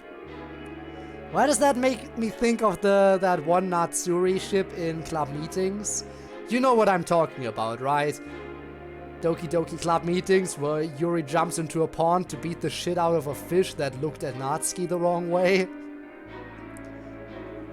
That was fun. Anyway, I nod slowly. I didn't sleep with anyone. No? Sad. Tragic. I missed that. Yuri looks away, staring out the window. I exchange a glance with Monika and we both grab a nearby desk chair and sit next to her. That's hilarious. It is. It was a very hilarious thing. Is club's meeting still a list of mods to play? Good. It's a long one. 3 seasons of club meetings, each with 12 episodes. Each episode anywhere between 1 and 2 hours usually. So prepare for a lot. You can download the episodes individually or you can download the collections. I've played the season 1, 2, and 3 collections individual. So yeah, season 1 collection, season 2 collection, season 3 collection. Played them all. And when season 4 eventually starts, I'm gonna be caught up, so I'm gonna be playing the episodes individually as they come out. Looking forward to doing that. But yeah, it's a very... The club meetings is very good. Very fun. Is it stream safe? Absolutely. If you want to stream it, by all means do that. I might have to check out those streams as well.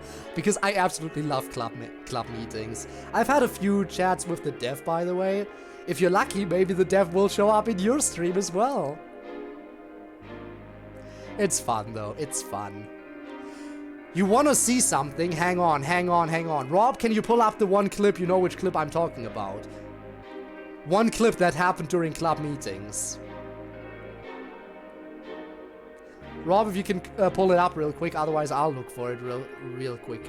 I should be able to find it, hopefully, maybe.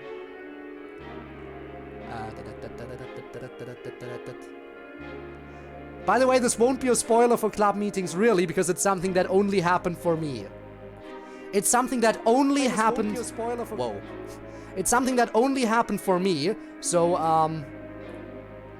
it wouldn't be a spoiler for you, because it won't happen for you. I'm pretty sure it won't happen. I can confirm it won't happen for you, in fact. Alright, where is it?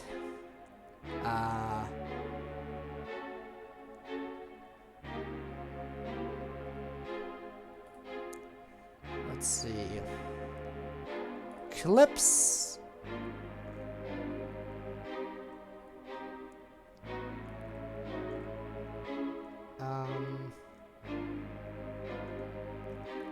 Where is it? There it is.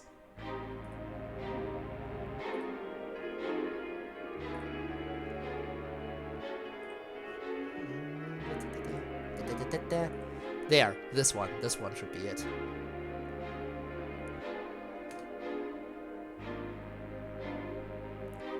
That's the clip I'm talking about. Feel free to look at it real quick. This is something that will not happen on your playthrough, I can confirm. But it was very fun when it did happen to me. This is another instance of fourth wall breaking at its finest. Spaghetti quality elevator music, don't mind that. Yuri looks away, staring out the window. I exchange a glance with Monica, and we both grab a nearby desk chair and sit next to her. You remember what Mori told you yesterday, right? Yuri looks back over at us, her expression calmer than before. Yeah, I know. Immediately a horrifying thought comes to my head. What horrifying thought could you have after that? Are we remembering that she might have the pen? I don't know. Yuri?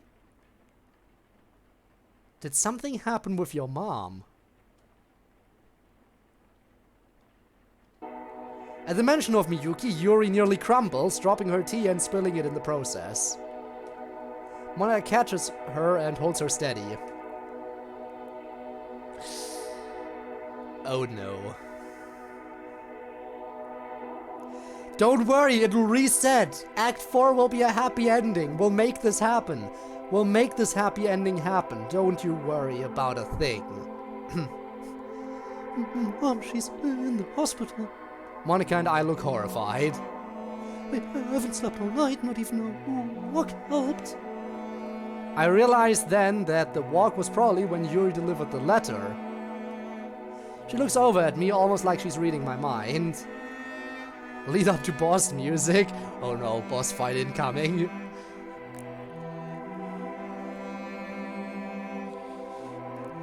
I'm sorry, something's been wrong with me lately. I don't know what it is. my heart starts to go crazy at random times, like it's going to rip out of my chest. It overwhelms me with energy and emotions that I can't let out. We know what's happening, and we are gonna do our best to help you. It's been making me do weird things. I don't know why it's happening. She buries her face in her hands, starting to hyperventilate. She begins to sniff and holds back tears. I wasn't expecting her to open up so quickly, and with Monica of all people there. Yoshika-san, it's okay. You're under a lot of stress, I'm sure.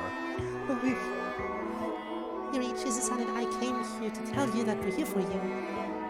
Aren't we clubmates? Aren't we friends? I'm not technically a clubmate yet in this, but okay. Yuri stiffens a bit when Monica mentions Natsuki, but she nods slowly. I'd like to be your friend too, and that's one reason why I came here. I was worried too. Symptoms of imminent cardiac arrest, if I remember correctly. It's a different problem for her, but okay. It's just, I thought I'd suppress those parts of me, but then yesterday I got so upset and angry that She looks up, guilt-ridden at me. I'm so sorry for what I did. I'm sorry you had to see that part of me. She finally breaks and tears fall down her cheeks. Nothing's helping me calm down. The three of us just sit there as Yuri cries. I move over.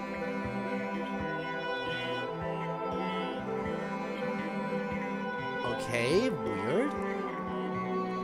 There's no some more layers to the instruments, but okay.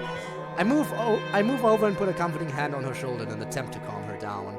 To my shock, she puts her hand over mine and pulls me closer, burying her face into my shirt and screaming in agony. I look overwordly at Monica, but all she can do is walk over and rub Yuri's back in as comforting a gesture as she can. After a while, I feel Yuri's sobs begin to slow. She looks up at me with a tearful expression. I'm really sorry. It's okay, you didn't hurt me or anything like that. She slowly and reluctantly releases me, but at the same time looks relieved. Thank you, I needed to hear that today. She turns to Monica next. Also about what happened in the club room yesterday. I'm so sorry for all that. This is going really well for the most part. There's that sweet emotional damage. You'll love to see it. It is. Monica smiles reassuringly at Yuri. Yuri, it's okay, like Shizu-san said. We're all just trying to be there for you. I should apologize to Natsuki too. Speaking of, she was supposed to be here to talk to you too. She was. Despite what you might think and how she normally acts, she was pretty worried about you.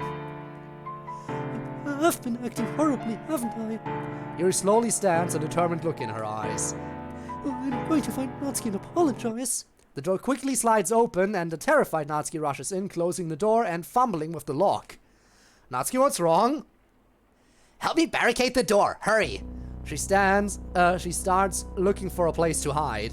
Suddenly, the door to the classroom slides open again. Excuse me, what is gun doing here? What the who is you?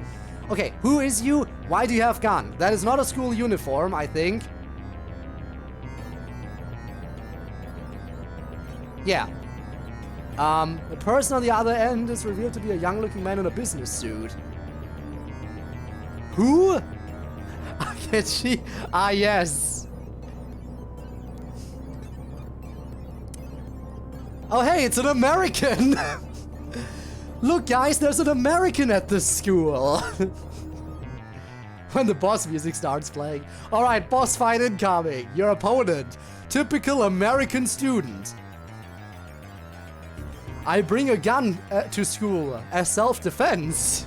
In case someone else comes here with a gun. Just in case there is a school shooter, I always need to have a gun on me at school. Alright, who? Ow. Okay, who is this? Let's think about who could this person be. Clearly it's someone who's after Natsuki. Does this have something to do with what happened to her dad? I mean, it can't be her dad. He seems way too young for that. As we said, young-looking man in a business suit. Definitely not Datsuki. In that case. But maybe someone involved with Natsuki's dad. self-defense? Absolutely not. The only acceptable tool for self-defense is a bowling pin. Ah, yes. Kill him if he shoots Natsuki? Yeah. Young looking could mean a lot of things. I mean, also fair, also fair. But we shredded her dad. Then again, I don't exactly know what shredding her dad implied. Kill him if he thinks about shooting Natsuki. I think that's what he's trying to do here, though. Considering the fact that Natsuki ran in here, tried to barricade the door, and then this dude came after. Yeah, this dude is definitely after Natsuki specifically. Natsuki is definitely his target. Shit! Natsuki runs over to where the others are hiding behind me. Great! Just use me as a shield, why don't you? Sure, because if I get shot, it's only the case that 2 people die at once. Because Meiji and me are still sharing the same body. Sure, let's protect Natsuki by killing 2 people. We don't know if she recognizes him because she knows him from before, if she recognizes him because he's the one that she was just hiding from actively. Breaking news, American goes into Japanese school. Yes. She glares at the man with a defiant look, but she is trembling hard and barely keeping it together. Fuck, he has a gun. Suddenly Mario and Luigi. You know, Mario and Luigi overpower everyone. You can't defeat Mario and Luigi. They will counter all of your attacks. And then just use their bros attacks against you. There is no way anyone could defeat them. Fuck, he has a gun. Looking around, he spots Natsuki. It is her dad! Oh my god! It is him. Well, it was wishful thinking it wouldn't be. It was very wishful thinking.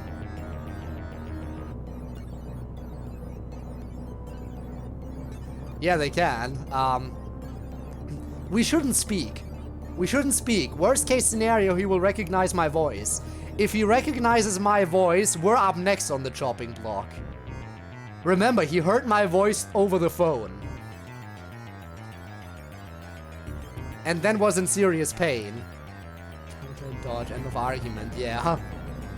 Dev not her dad? It is. It is.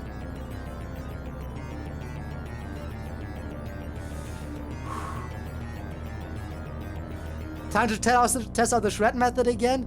I don't know if we can willingly do that. We kind of did it while not being consciously aware of what we were doing. I don't know if we can consciously do it. But if we can, now would be the time. So, there you are, you little brat. The man brandishes his weapon and steps into the room. In a lot of trouble. You didn't come home last night. You know what that means. Leave me alone, Dad. Please, don't hurt anyone. What the fuck? This is her dad? Can we dropkick him into the second dimension? He's already 2D, you fool. Detsuki? Yeah, I know, right? I choose you. Code, you shred. Alright. I will try if I'm not confused and hurt myself in confusion. But it wasn't starting now, bro. About to hammer your goofy attack. Exactly. They are just that powerful. Alright, this would be the time. Maybe Sayori, are you reading the script? Can you pause the game again? She was able to pause the game at one point. If she can do it, now would be the moment. This is her dad? I briefly glance at the other girls. Well, at least we now know, 1, he is alive.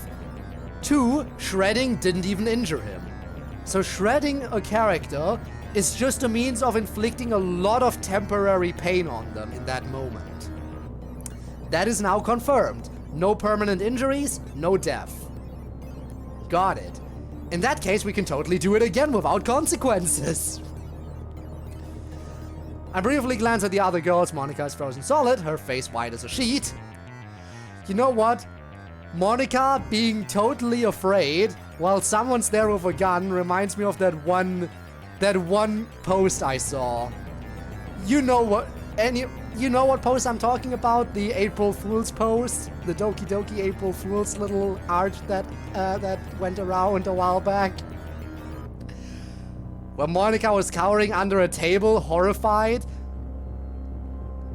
Natsuki was laughing her ass off, and Sayori was standing there with a gun saying April Fools, with a bunch of bullet holes in the door visible in the background. Sayori's peak April Fool's joke. Haha, April Fools, you thought there was a school shooter. And of course, Natsuki would laugh. I don't think Yuri was anywhere in that, sadly. Maybe she died during the April Fool's prank. Oh no. Anyway, I'm just trying to lighten the mood here during a very serious situation. Yeah, psychological damage, but who cares about that? This person is already very mentally damaged anyway. She trembles with a look of terror in her eyes that frantically flick between each of us and the gun-wielding maniac. Yuri, though, she's looking right at me. Then her glance shifts to Natsuki and then back to the dad. I hear her mutter something under her breath. Now I know where she gets her attitude from. Okay, really? That's what I'm saying, yeah.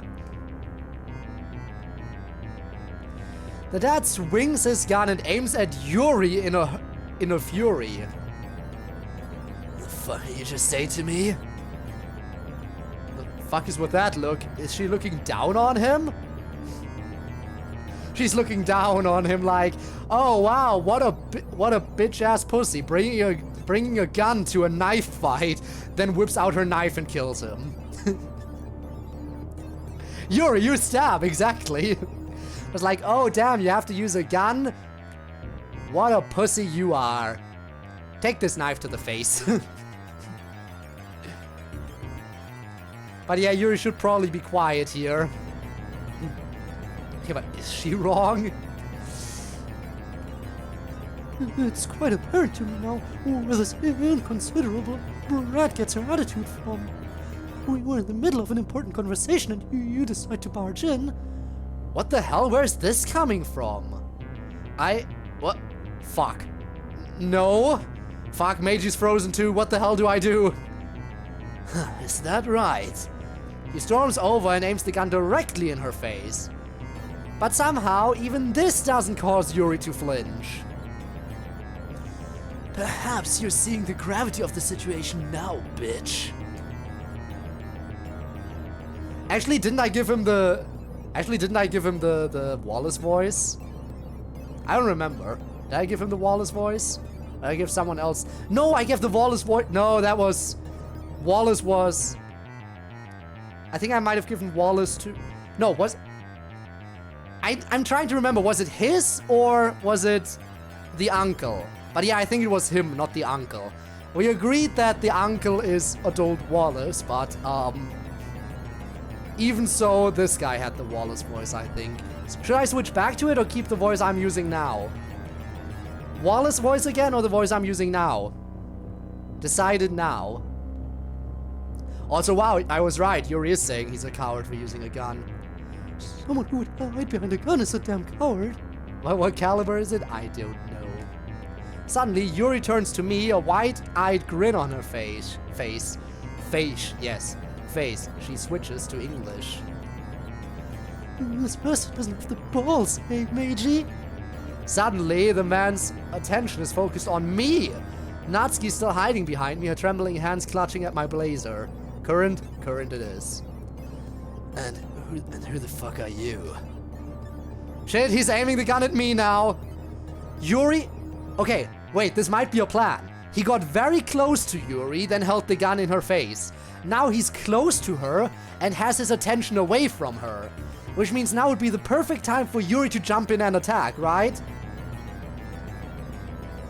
This would be a perfect moment for Yuri to get the upper hand. He's close to her and not pointing the gun at her. Yuri, part of me wants to say whatever you do, just don't kill him and just pin him to the ground, please. But I feel like Dev would be more than justified in this situation. This bastard is trying to shoot up a bunch of high schoolers.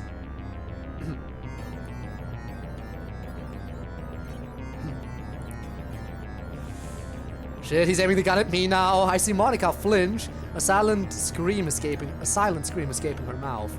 Don't hurt them. They have nothing to do with any of this. You promised Mom that... Mom isn't here anymore, you worthless brat. Natsuki jumps, her hands clamping down at my blazer all the harder. Break his knees. Please do anything. For a moment, the man's composure falters, and I see deep pits of despair in his eyes. Despair, you say? I'm about to make you feel a whole lot more despair, you... But then the moment passes and his anger rages anew. By the way, that moment of weakness would have been the perfect moment to jump him. That would have been the perfect moment, Yuri. And you let it pass. Stab on the knife. It's a steel time move. Steel time, you can use stab and get stab bonus. Haha. Funny joke. Oh boy. I am your father, and as such you will obey me. You are my property. Disobey me again, and you know what the consequences are. Is he aiming at Natsuki through me? Or he's aiming for the triple kill unknowingly, trying to just get the double kill? Out of the corner of my eye, I notice Monica drop her hand from her chest and start to move towards me. Please don't. Oh, Yuri, you're finally not smiling anymore, huh? Natsuki's dad whirls on Monica and shoots at her, narrowly missing her head. The bullet passes through the window, shattering it to pieces. Okay, he officially tried it. He officially tried. That's it. That's it, he's dead. So far he's been threatening to do it, now he tried it. That's as far as it goes. That is as far as it goes. Can we please channel that anger again and shred his character? Can we somehow channel that anger again and just completely shred his character? Please, please do it now. We wouldn't even have to move in order to do it. We can stand still while pulling up the console. He wouldn't have any time to react until it's too late. Right? I'm for it. Shred him here and now. While he's screaming in pain, he will likely also drop the gun. He will be in immense pain, drop the gun, and you know what? At that point, we can even render him powerless without him dying, which is more than he deserves. He absolutely deserves to be taken out entirely here. But committing a murder on school grounds feels like it might put us in trouble as well. Might be stupid, but does he have a character? Yes. Kick him in the nuts on the way, exactly.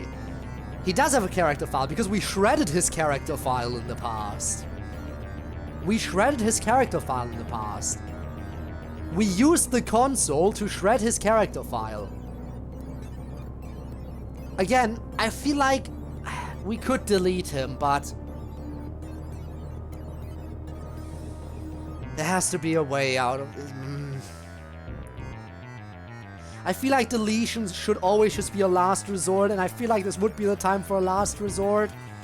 So Yuri, if I can't pull up the console, if I can't manifest the console again, it all comes down to Sayori. Sayori is currently sitting at home watching the script unfold. She is the only other person who can influence things now. Sayori is the only one who would know what's going on and can influence the game. Unless we can figure out how to willingly bring up the console again. Oh, on my computer? No, sadly not. Sadly not on my computer.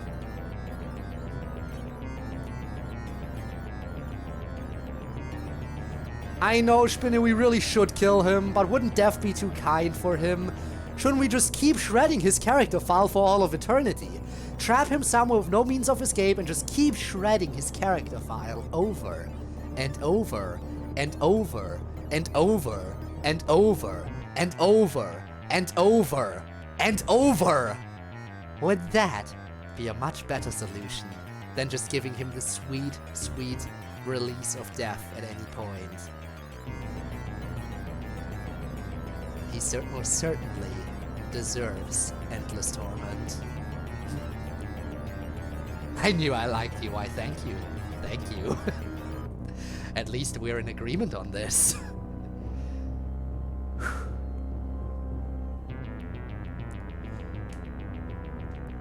Nobody fucking move. Phones out and on the ground now. You fool! You think we need phones? Sayori is in control of the script. She can see what is happening and she's not here. You are a fool if you think nobody else is gonna find out about this.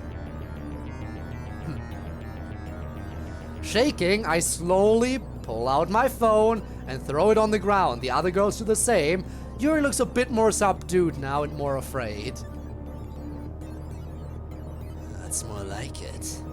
He turns to Natsuki. Enough of this. You're coming back home with me this instant. I knew I should have sent you to that school down south. They would have at least taught you some manners. He just tried to kill Monica. You fucker! Something snaps inside Meiji, his white-hot rage, and the mortified look in Natsuki's eyes igniting my fury. We're doing it! We're bringing up the console! It's happening! It's happening! We're doing it! Remember, the last time we were able to bring up the console was when both Meiji and me felt the same immense rage directed at the same person. At him specifically. We're now in the same position. Both of us have an intense burning rage directed at him once again. The exact same conditions as last time when we brought up the console. We can do it again. We can do it again. And this time, it's with good reason. Last time we were just torturing someone over the phone who couldn't do anything to us. This time if we do it, the pain will most definitely force him to drop the gun, right? So this time we have a reason for doing it. We can justify torturing him this time. We can justify it. Perfect. I like having an excuse for this. This faceless, good-for-nothing fuck tried to murder my Monica. I feel my fist clench as I step forward, slowly, deliberately. The animal turns to face me, his gun pointed at my head. Don't you try anything. I've got more where that came from. You threaten your own daughter in front of me. You attempt to murder an innocent girl in front of me. I know that voice. You were the one over the phone. You will not get away with this. You think that simple, pathetic weapon can save you? I've heard just about enough out of you. You will not hurt fucking Monica. Yes, we're doing it. We're doing it. Yes, yes, yes, it's happening.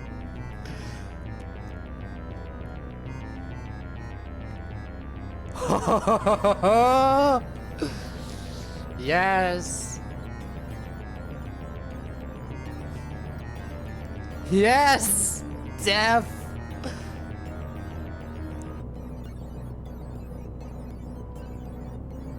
Alright, trying to decipher that. I think that's supposed to say, oh, just die, maybe?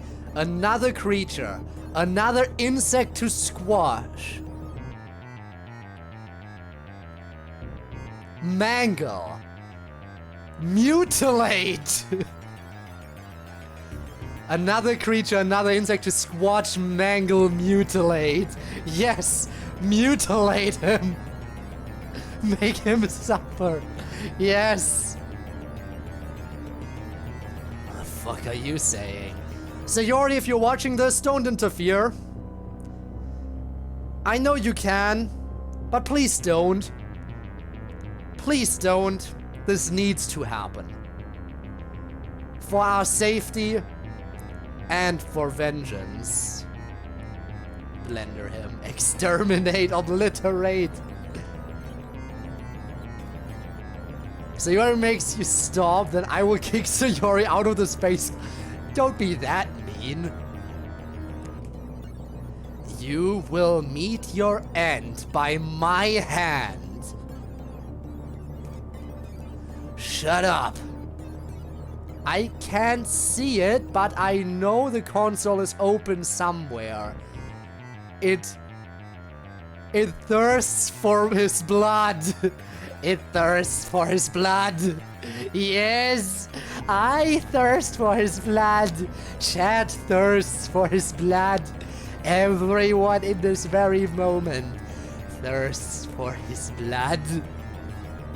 The entire world feels united against this bastard.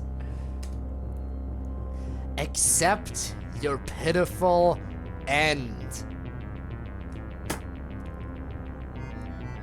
Gone is the gun, shattered on the floor by my hand.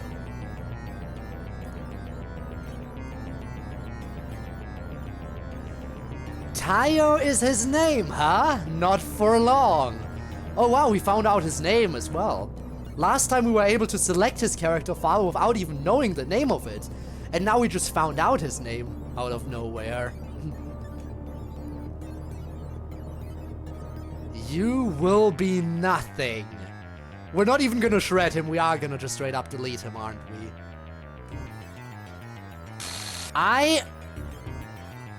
What?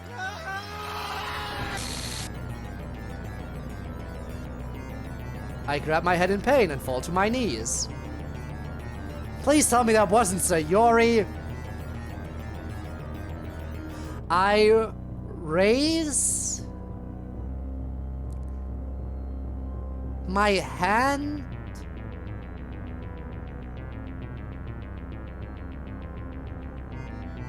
Something to snap, but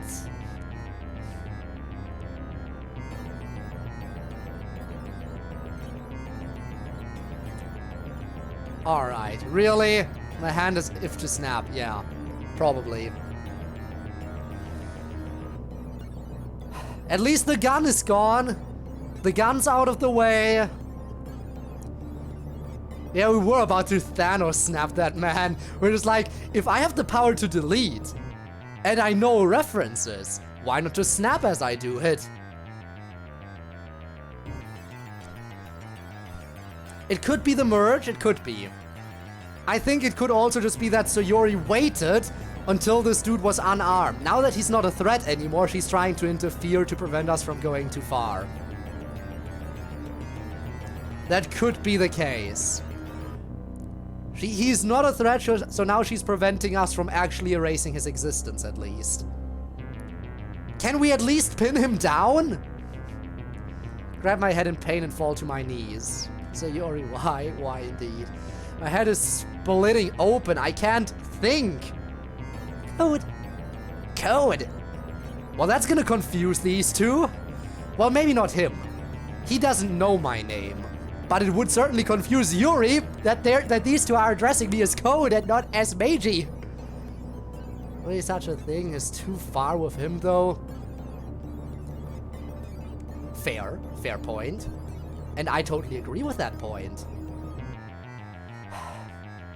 But the moral choice is to let him live.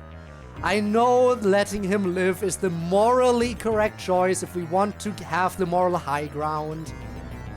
But what if I don't want the moral high ground? What if I just want to do what is just the best course of action here? You can't deny it. You can't deny getting rid of him is the best course of action. Right?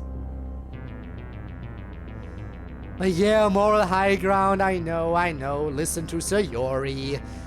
Out of the corner of my eye, I see Tayo clutching his own head, gasping, his eye bulged out in horror and pain himself. Alright, that's good. Slam him to the ground so he can't move. Someone. Just then I hear the door burst open and someone rushes in. Oh, thank God it's the nurse. Someone saw. This was the room. Other footsteps rush in and I see police officers run in and grab Tayo, tears spilling from his face. They pull him to his feet and take him away. Okay, at least someone got him. But that's boring. Yeah, it would be boring. At least someone got him. At least he's not running around free anymore. I feel myself turned over and find myself looking into the face of the nurse again.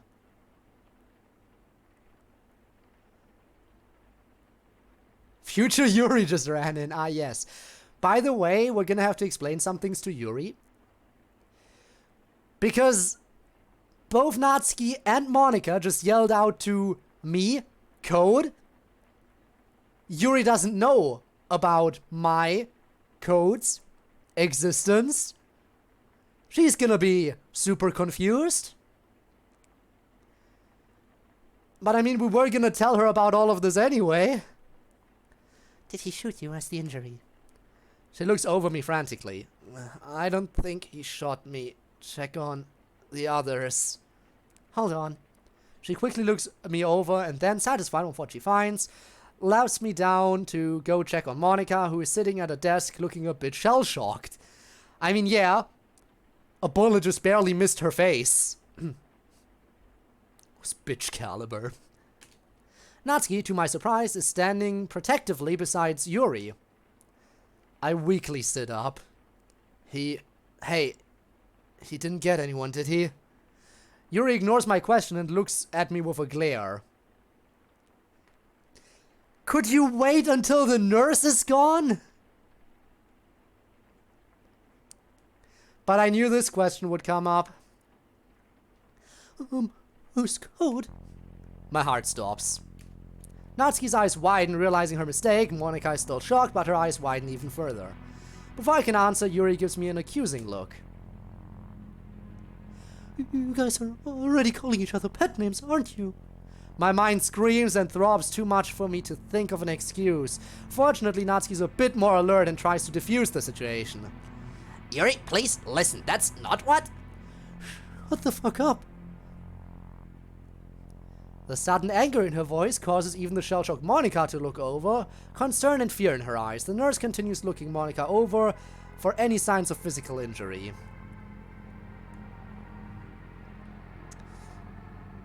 It would do minimal damage if he had hit her. So there is that. What do you mean minimal damage?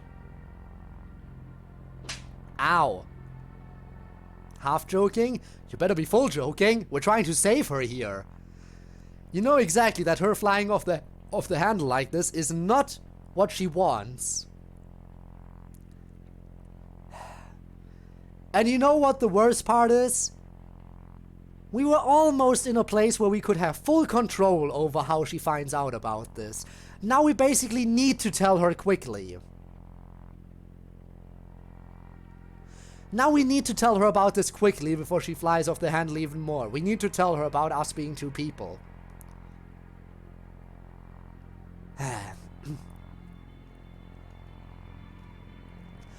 Please, Yuri recovers and takes a few deep breaths. just leave me alone, alright? Oh, all of you. She grabs her bag and walks out. Young lady, wait, I need to look over you too. The nurse looks between the retreating Yuri and Monica. I think you three can make it to my office. I think we can manage. Please head there if you can. She rushes after Yuri, calling out after her in a concerned voice. The three of us look at each other, a mixture of shock and hopelessness, painted clearly across all our faces. Yeah, that... As if that bastard wasn't bad enough already, he's the direct trigger as to how we lost control of this situation. He walked in here, we all freaked out, so of course when you're freaked out you can't think clearly and maybe my name might slip out. He really is just a piece of work. Monica, think you can make it to the nurse's office? She forces herself to her feet. I think I can manage. She stumbles a bit at those words, and Natsuki rushes to her side, catching and stabilizing her. Thanks, Natsuki. Don't mention it. I slowly stand, using the desk to push myself to my feet. Natsuki takes a quick breath and quickly shakes her head, her fear appearing to diminish. You gonna be okay there too? My head is swimming with dizziness and pain, although that seems to be slowly receding. Without waiting for my reply, Natsuki walks over, still supporting Monica, and puts my hand on her shoulder. Come on, I'll support you. Let's get out of this place. You both need rest. And this is another reason why she's best girl. Natsuki just casually supporting two people at once, while she herself was just in the same situation. All of us were about to be threatened. All of us were threatened to be shot. Monica was almost shot.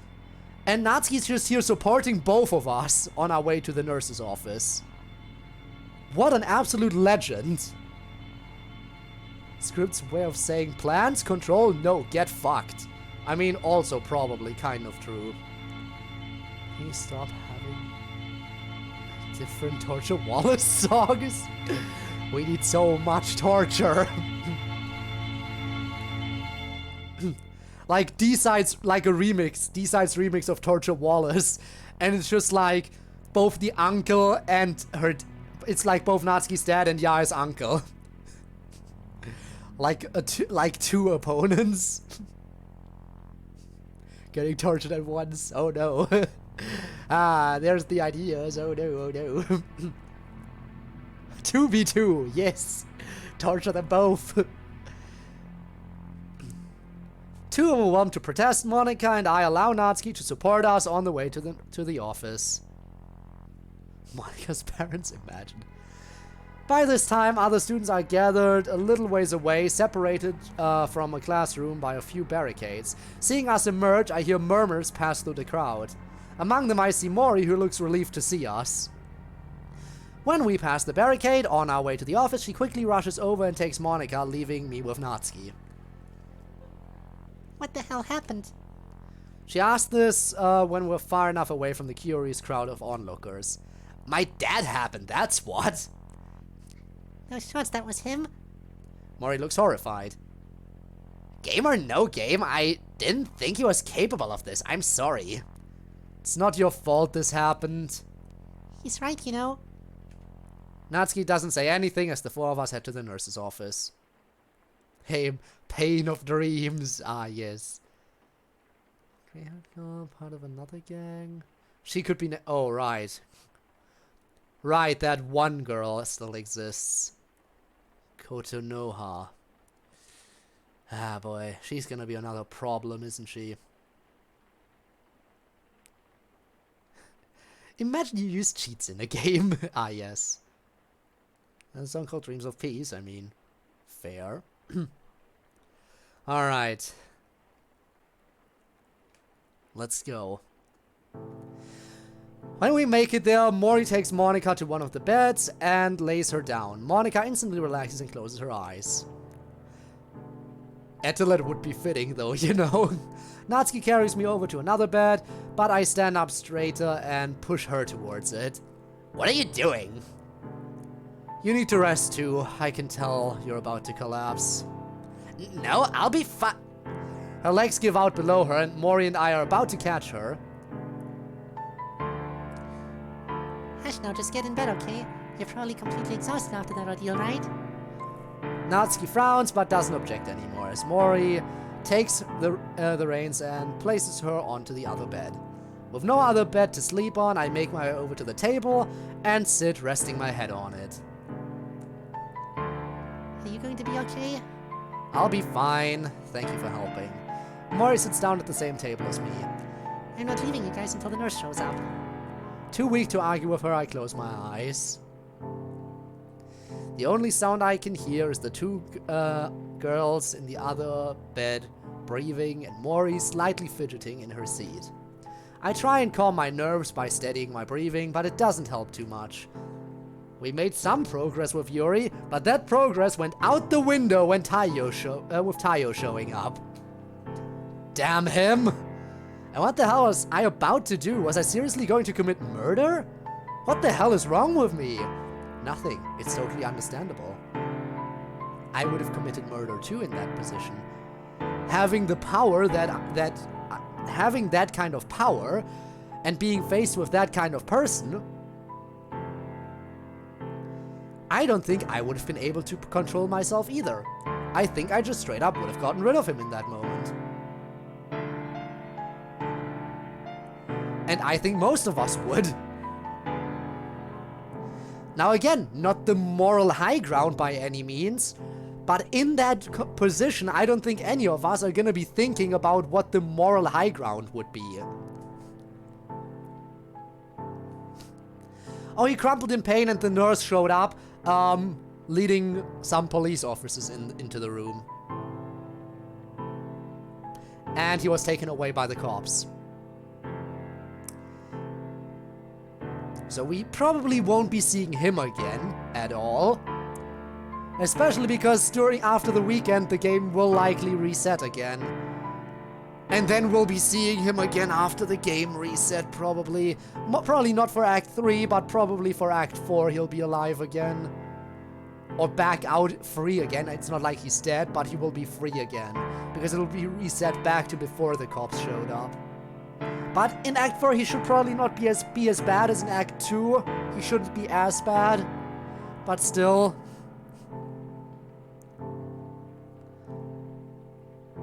If you're flat out removing him from existence, not quite the same thing. In fact, it's even better. Because there would be nobody who would miss him. Because it'd be like he never existed. Not like anyone would miss this asshole in the first place. But still, you know. What the fuck will happen for Act 3? How would that... That is what I'm curious about too. Because Act 3 is the part where we are actually in the space classroom. And there's one thing about that that worries me. If Act 3 takes place in the space classroom, there is a chance that the script will actually gain influence over that room when we get to that act. The only reason why Sayori is safe in the space classroom is because the script has no influence over anything in there. And since Act 3 takes place in there, I am very concerned if we can continue to ensure her safety in that room. That is what worries me.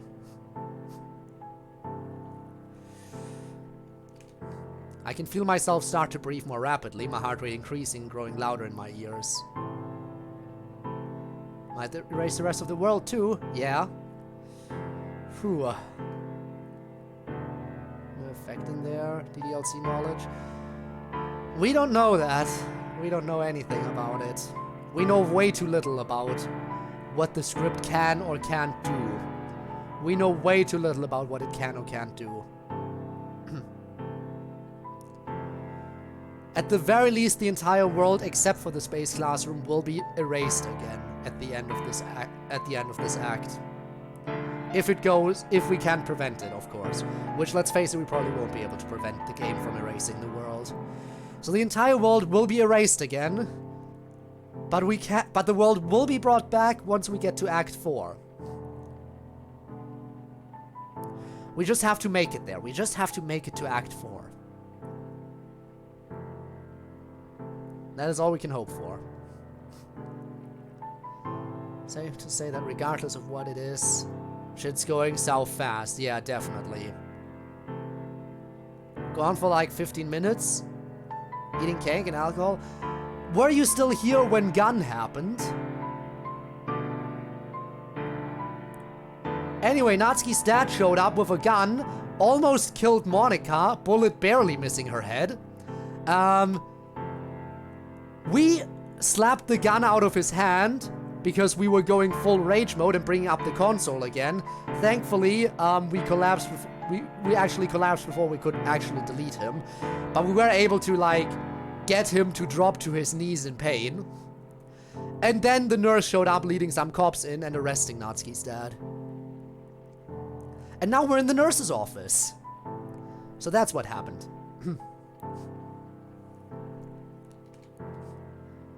Is that who I really am? A monster with an uncontrollable murderous rage? Code. Yeah, the American school experience, exactly. Mori's leaning closer, looking at me with a worried expression. I slowly sit up and swallow hard, trying to calm down. You don't look so good. No shit. I swallow again, trying to get rid of this lump in my throat, but it doesn't help at all. Meiji, I almost killed him. Well, I assume that means we're both speaking out loud and in our mind right now, kind of. My thoughts and words crash together, all sense of the world and reality disintegrating around me. We almost fucking killed him. I can't think. Hundreds of thoughts tumble and destroy any remaining sense of presence I have. I feel like this would be a good time to pass out for a while. And recover. Looking like this? I mean, fair.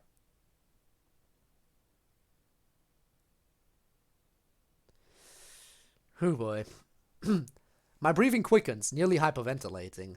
I barely notice Mori walk over and sit by my side, putting a hand on my back. Code, I'm here.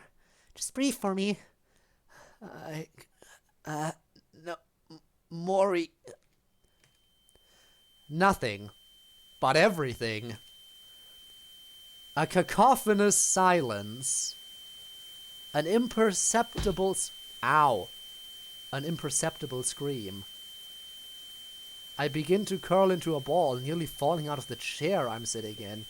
Well, that kind of cacophony is exactly what Monica described when talking about her epiphany, I think, right? Meaningless noise and all that. Damn. Monica, I hope you liked your epiphany, because we sure as shit are going through that shit right now. Oh boy. Ah yes, the deafening void. Yay, funny beep. Curl into a ball, nearly falling out of the chair I'm sitting in. I think Mori catches me, but I can't tell. Stay with me, Code. Stay with... My mind shatters. My heart races. And all I hear is an unending scream. Think you did this for nothing. You are nothing. You will save them. It's hopeless. It's meaningless. You don't belong here. It's nothing you can do. Progress for nothing. Nothing better than it. All you do is hurt people. All you can do is hurt people. All you will do is hurt people. So if you might be...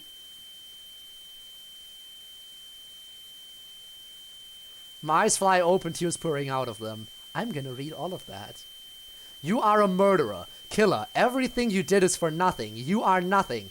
Nothing will save them. It's hopeless. It's meaningless. Killer, you don't belong here. Run away. There is nothing you can do. All their progress for nothing. Progress for nothing. Nothing. You are no better than it. You have no control. All you do is hurt people. All you can do is hurt people. All you will do is hurt people. All you will do is hurt her. No one is safe around you. You might as well just delete... Were we considering self-deletion there? Were we considering self-delete?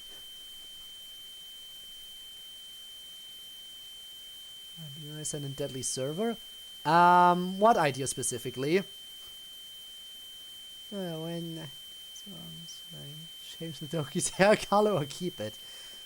If you do the songs for this specifically, I mean, I feel like it should match with it if it's based on this mod.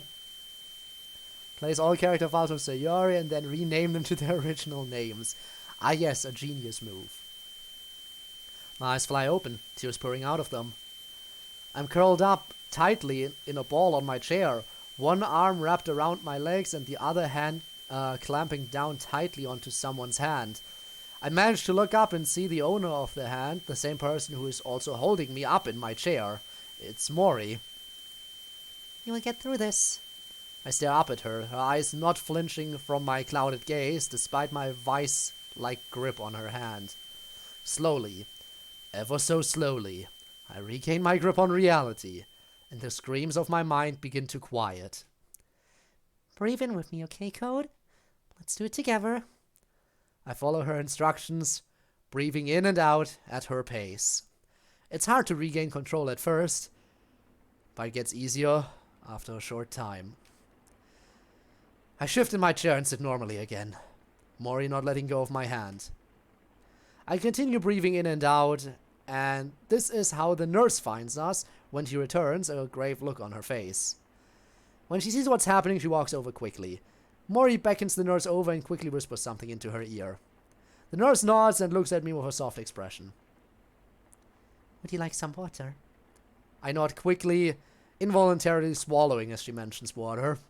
The nurse goes to the cupboard, pulls out a small glass and fills it with water from the sink, then brings it back. I shakily take it and gulp down the contents, the cool, refreshing substance helping my nerves settle even now. Do you want more? I nod again and she gives me a refill, which I drink fast. I have a total of 3 glasses before I stop and return to breathing. The nurse goes to check up on the other 2 girls while Meiji and I both calm our very frazzled nerves. Or some songs based on World of Dreams, like the Raincoat song. Ah, yes. Amazing. I would be very happy to play them. Self-deletion would not be the same as a suicide. Monica could still talk, manipulate stuff, and completely remake the game. That's a lot of power for someone who was erased from existence. True. With some residual data, true. What characters were involved in the shred? Currently taking notes. Alright. During the shred incident, Natsuki's dad was on the other side of the phone. Natsuki was cowering in fear. Meiji and me were merging while screaming at the phone and bringing up the shredding console.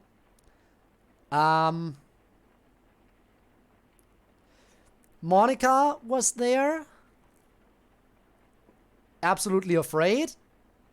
And Mori came in later to talk us out of what happened, I think. Yeah, I think Mori wasn't there initially, but just showed up as this was happening. But Monica was there, and we absolutely snapped at her. Suppose 1? Ah, yes, you do that. It might break Meiji, also true. Although he might want to do the same thing, because we were the same person when we were considering murder.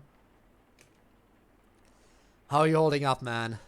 I'm functional. What about you? Not good, but what did we do?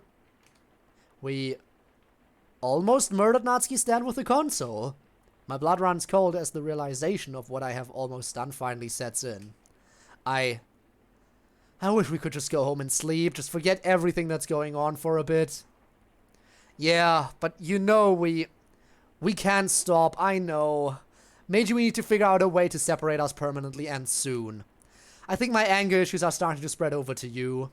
Yeah, and I'm overprotective of my friends as well. I would do anything to protect Sayori.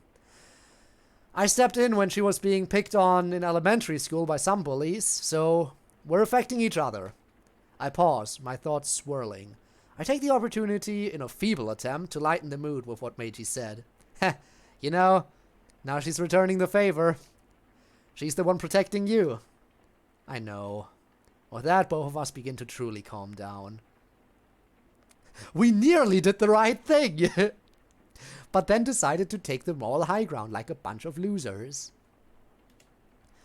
When this is over, we're definitely going out celebrating. Heh, that would be nice, yes. We both lapse into silence, not thinking or saying anything as I lean back down on this desk and slowly drift off to sleep, Mori still by my side. If this ever ends. By the way, before we continue here, since we're in the middle of the stream, but I want to talk about something unrelated to this game real quick.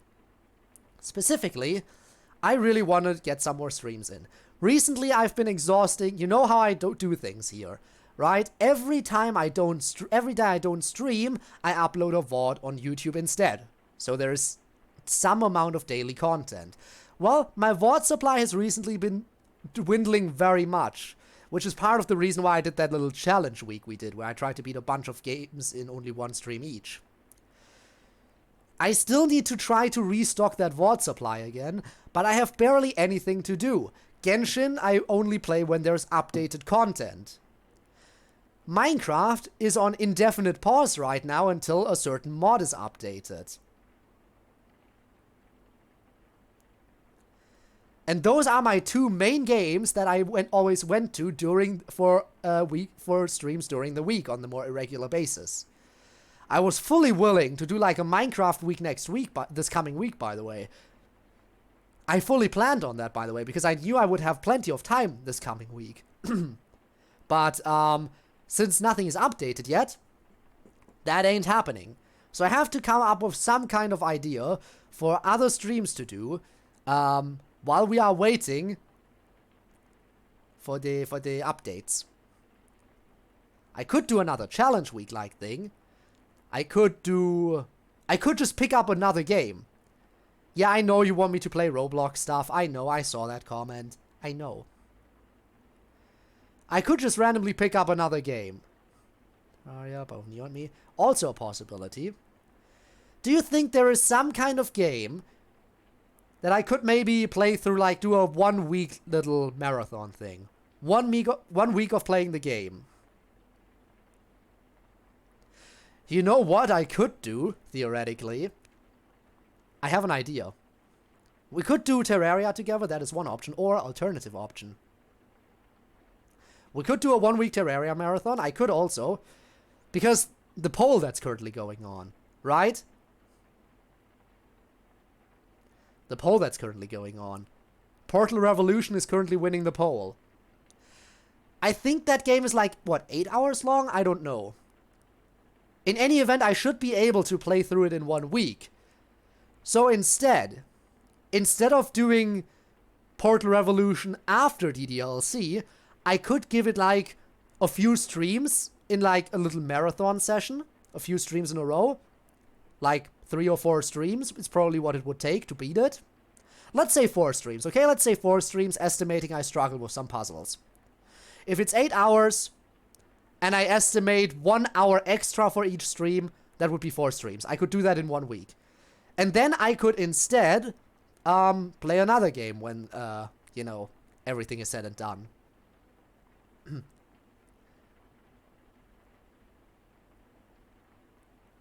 So that is also an option. I know I'm talking about this in the middle of the stream, and I know some people don't care. I have a feeling this is a part where people would skip through when they're watching the VOD, but that would require that people watch these VODs in the first place. Murder of Sonic the Hedgehog. It's not that long. I mean, I could maybe. I don't feel confident voicing Sonic characters and stuff, because they do have canon voices, essentially. Is it voiced? Or would I have to do voices for that? Beat Revolution in 9.5 hours, then I should be able to do it in 4 streams. So it's a very cool game. I'll consider it. How many streams how much playtime do you think it'll take to beat Murder of Sonic? It isn't voiced. Oh, I'd have to do voices then. Oh boy. Oh, fun. Then let's leave Revolution as is. Do a Terraria week. And maybe do that. I could get multiple people. Should I? It's 5 hours. So I could beat it in 2 streams, essentially. You know what? Let's do that. This coming week, I'll get Murder of Sonic the Hedgehog. I'll schedule 2 streams for it. The week after that, we'll do a Terraria week. And then I should hopefully have some VODs on storage again. Does that sound like a plan? Does that sound like a plan for everyone? And yeah, Revolution is a masterpiece. I know, it's currently winning the poll. We'll leave it there. We'll play Portal Revolution. It's gonna take its place after we're done with DDLC. Okay? We'll beat it in like 4 streams, most likely. And then we're moving on to the next game. Sound like a plan? Sound like a plan. Alright. I feel like with people like Neon and Spinne and Rob helping, it should be doable to get a bunch of stuff done in Terraria in 1 week's time, right? Again, remember, I've only played Terraria a very, very tiny bit. A very tiny bit. And during that tiny bit, I was basically carried into the endgame by a friend who gave me late game equipment. It was also a very long time ago, so treat me like I'm an absolute noob who knows nothing. I'm gonna need help, but don't help me too much so that I'm once again just getting endgame loot right away, okay? Sound like a plan, I think. Promotion? Alright, feel free to do that. Feel free to do that. Does Revolution have co-op? I don't think it does. I don't think it does. Very sad. Otherwise, I would love to do a co-op with you again. Bring it back to my first ever collab. Ah, memories. For the worthy seed. We'll see how it goes. Alright. Then we decide who voices who. We could do that. Yay, we'll do a bunch of collabs. Alright. We just randomly, during the CDLC stream, scheduled a bunch of collabs. A 2-stream collab for Murder of Sonic the Hedgehog, where different people voice different characters. And then the week after that, big old Terraria collab week. That's gonna be fun. And just like that, a bunch of stuff has been scheduled. Expand dong. Expand dong indeed. Journey mode. My first collab too. We took each other's first time in that department. Ah, fun. Alright. Support, I play with wires. Ah, yes. By the way, I'll probably still go into a summoning direction. That's just my playstyle, and I know you can summon in Terraria, so yeah. If this ever ends. Let's get back to the actual game, shall we?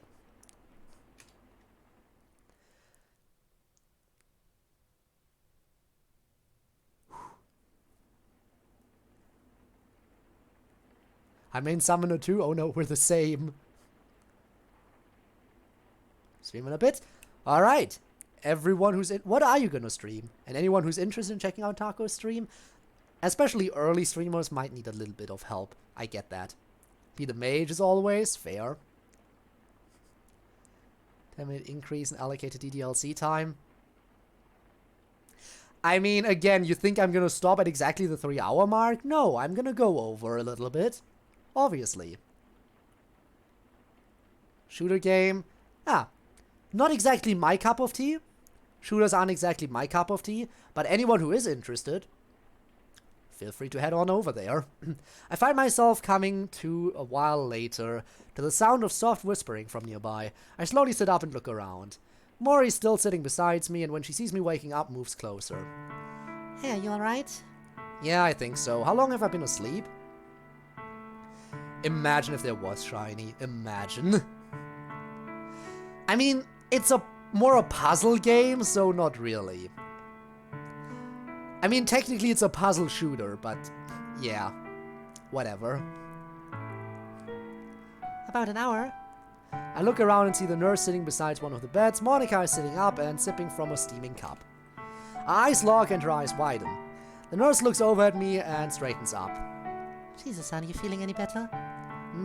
Yeah, I'm feeling better. I look over towards the other bed and see that Natsuki's still asleep. The nurse follows my eyes and smiles. Don't worry, Maruto-san is perfectly alright, she's just resting. I'm worried about her though, she's incredibly underweight for someone her age. Yeah, we know. Although after what Asano-san here has told me about what happened earlier, I think I understand. The nurse looks sadly over at Natsuki. Speaking of that, what happened to her dad? He was taken away an hour ago. So it'll happen to Natsuki.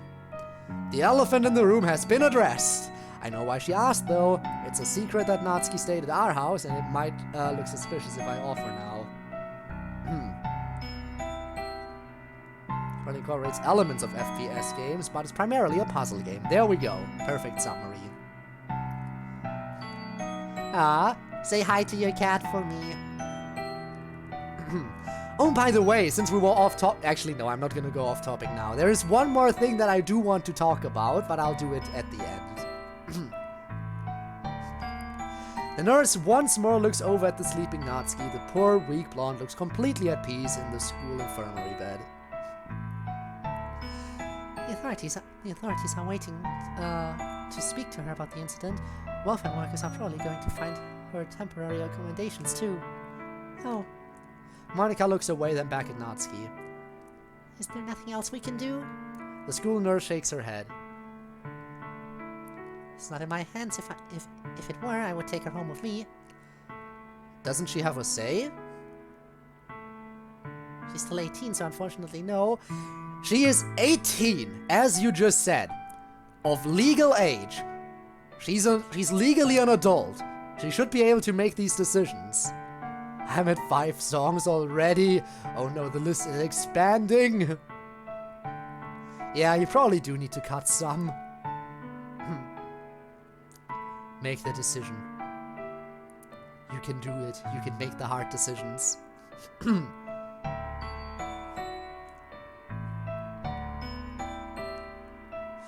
Ah, boy. Monica and I exchange a fearful glance. We can't let this happen to her now. Mori looks just as worried as well. What if one of us took her in temporarily? The nurse frowns and shakes her head. They'll probably not accept that unless one of you is family. The nurse looks down, a mournful look on her face. I'm really sorry. Without thinking, I stand quickly. I'll take her with me then. She's a distant cousin of mine.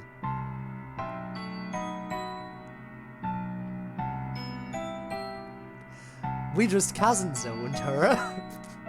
I don't even know how distant that zone is. Well, then again, we did sleep in our sister's bed before for some reason. Who knows what kind of Alabama stuff we like. Nah, it's fine. We're in a relationship with Monica anyway, and Meiji is in a relationship with Sayori. So it's fine. There wasn't any chance anymore of that happening anyway. The cousin. Why this legal adult in Japan was still 20? Huh. So that explains that. The nurse looks at me with shock. She's a son? She shakes her head. They won't believe you. They'll even look into your family history to confirm this, you know. Officially, I can't endorse what you're doing. It's fraud. She's my cousin. The nurse bites her lower lip nervously, then sighs. You're making this very hard for me. I'm sorry, but please trust me when I say there's a reason behind this. Don't I get a say in where I want to go? Natsuki's sudden words make everyone turn to her bed as one. She groans as she sits up. Muramoto-san, how are you feeling? Like shit? How else would I feel after my dad tried to shoot up the school? I feel a bit of relief at her reaction, but my relief turns back to worry. We don't need this kind of complication now. She knows damn well you like through your teeth. I mean, obviously. But that's not the point. Don't I get a say in where I want to go? Muramoto-san, unfortunately that's not the case here. You're not legally an adult yet. Why not? I would be in America. Sweetie, this is Japan, not America. I would lose my job and be unable to work as a nurse again if I lied about Shizu-san being family. Oh, come on. Natsuki looks around frustrated. Isn't there anything else we can do? Cumulus? Ah yes, what a correction for Cthulhu. But Jamaica! True, it is Jamaica! Hi Lyra, hi Tormuse! Japanifornia, yes. You're in Japan, my buddy. Yeah, still, they're 18. So what if the legal adulthood is 20 at this point in time? No, she should be able to decide where to go. Her dad tried to shoot up the school. She does not need to go with anyone else. She can live with someone in her class. Absolutely. I will take her in. Please let her come to me. Please. San Francisco. Isn't there anything else we can do? It's not in my hands. Natsuki suddenly stiffens, then takes a deep breath. Hey, where's my dad now? Huh? The nurse looks startled at this question. He's on his way to a place where they're gonna look after... The funny farm. Yeah, I guessed that. Can I get into contact with him? Wait, Natsuki? What are you going to do? Natsuki looks over at me with a grin. There's no way I'm being taken away right now without a fight. I'd rather stay with with friends. Understand, but even so... Just get me in touch with him, alright? Can you do that? The nurse presses her lips together and inhales deeply, then exhales. You really think your dad's gonna give you permission to stay with one of us after everything that happened? You really think your dad's gonna sign off on this in any way? I guess it's worth a try. The distant relative tries is off the table. Do not do any activities. What do you mean? What would I even do? 6 crossover confirmed. Knock out the nurse for plausible deniability. Haha. I can, but the people outside waiting to speak to you can. Natsuki suddenly looks nervous, but quickly regains her composure. Momoto-san, are you okay? She nods. Grab a flower pot, we're doing this again! I'll go talk to them now. Are you gonna be okay? Want someone to go with you? The frown Monica gives me is telling. Natsuki shakes her head. No, I should talk to them alone. She slowly gets up and follows the nurse out. Once they're gone, I look over at Monica. Monica, are you feeling alright? She smiles a bit. I'm still a bit weak in the knees, but I'm feeling a bit better. Yeah, that was not something I want to go through ever again. Agreed. Concussive maintenance works every time. Ah, yes. Do you two need me to do anything? Want me to go grab something from the vending machine? Did you eat lunch, either of you? No, but I'm also not hungry right now. Oh, that was her. No, but I'm also not hungry right now. Same here. That's not good. At least let me get you something to drink. Before I can object, Mori stands and rushes out, heading down the hallway. We hear her footsteps echoing in the now empty corridor outside. Monica and I, now alone, look at each other. I stand and make my way over to her, sitting next to her in the chair beside the bed. Code. Monica lets her guard down a bit. I can see a glimpse of how affected by this she really is. Yeah, something sounded very male for a second. Reaching over, I take her hand. Even in Meiji's, her hand feels small and vulnerable. I give her hand a squeeze. I know. I'm scared too. What happened to you back there? I rub my temples with my hands. It was another merging episode. We both got so angry.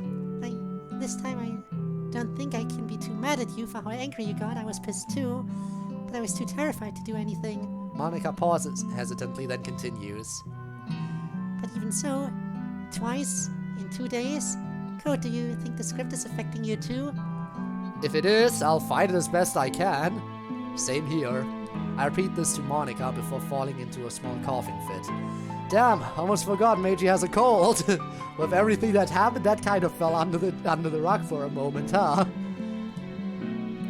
Yeah, when witnessing a school shooting, I guess being sick kind of takes a back seat for a while. Ah, boy. Getting rusty, I need 4, ah yes. Percussive maintenance, but you're not wrong. Ah yes. Monica scoots over in her bed, creating room for one more person.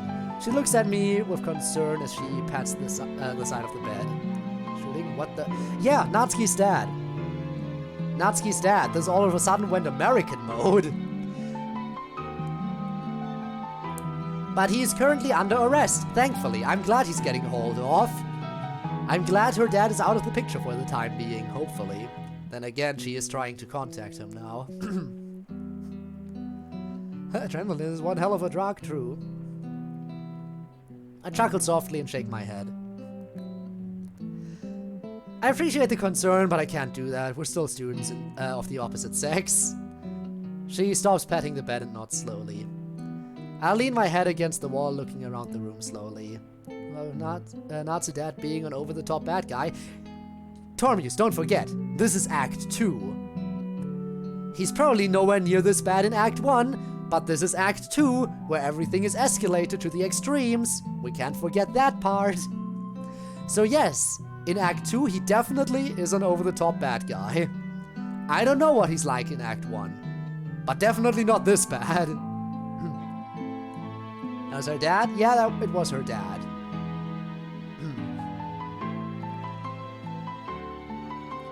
Alright. I lean my head against the wall, looking around the room slowly. Eventually, I feel another wave of exhaustion overcome me and I close my eyes. However, I don't sleep. Meiji's body won't allow it. I take a deep breath and try and relax my body, but even though it helps, it doesn't help me fall asleep. What, are you asleep? I shake my head. Oh, okay. What should we do about Yuri? Do you have any ideas? I shake my head again, trying to save Meiji's voice. Same here. Damn it, we were so close too. I sigh and nod slowly. Besides me, I hear Monica rustling around in the bed briefly. I screwed up again. I called you by your name, not Meiji's. I couldn't help it. To be fair, Natsuki did the same thing. Both you and Natsuki screwed up there. And nobody can blame you, we were all in shock.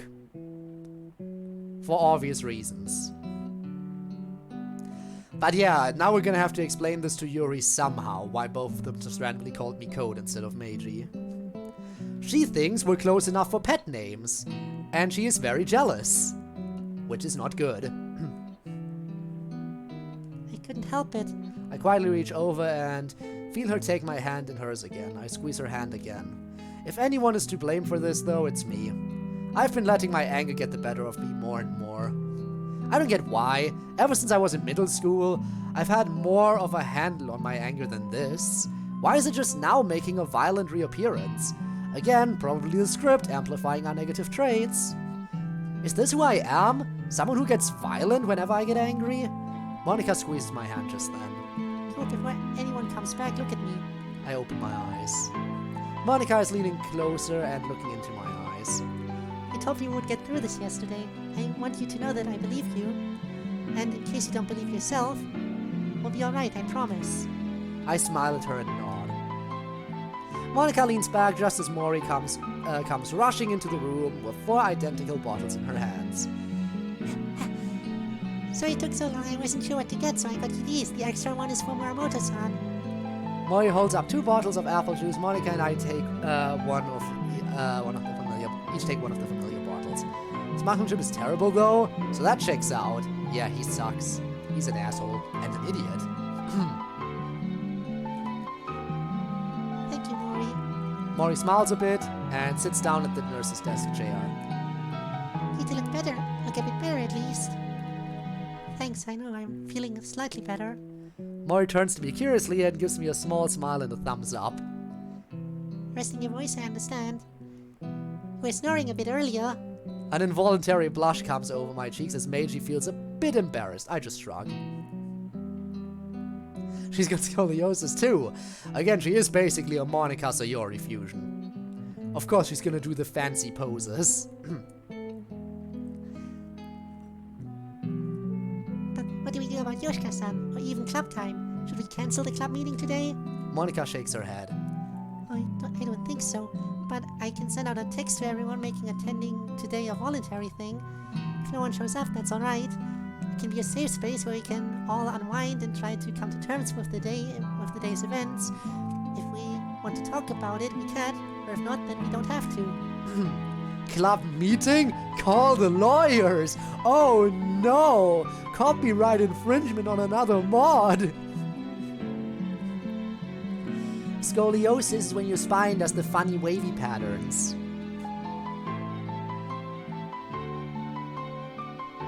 Where do the left, right, left, right, left, right dance? Spaghetti spine.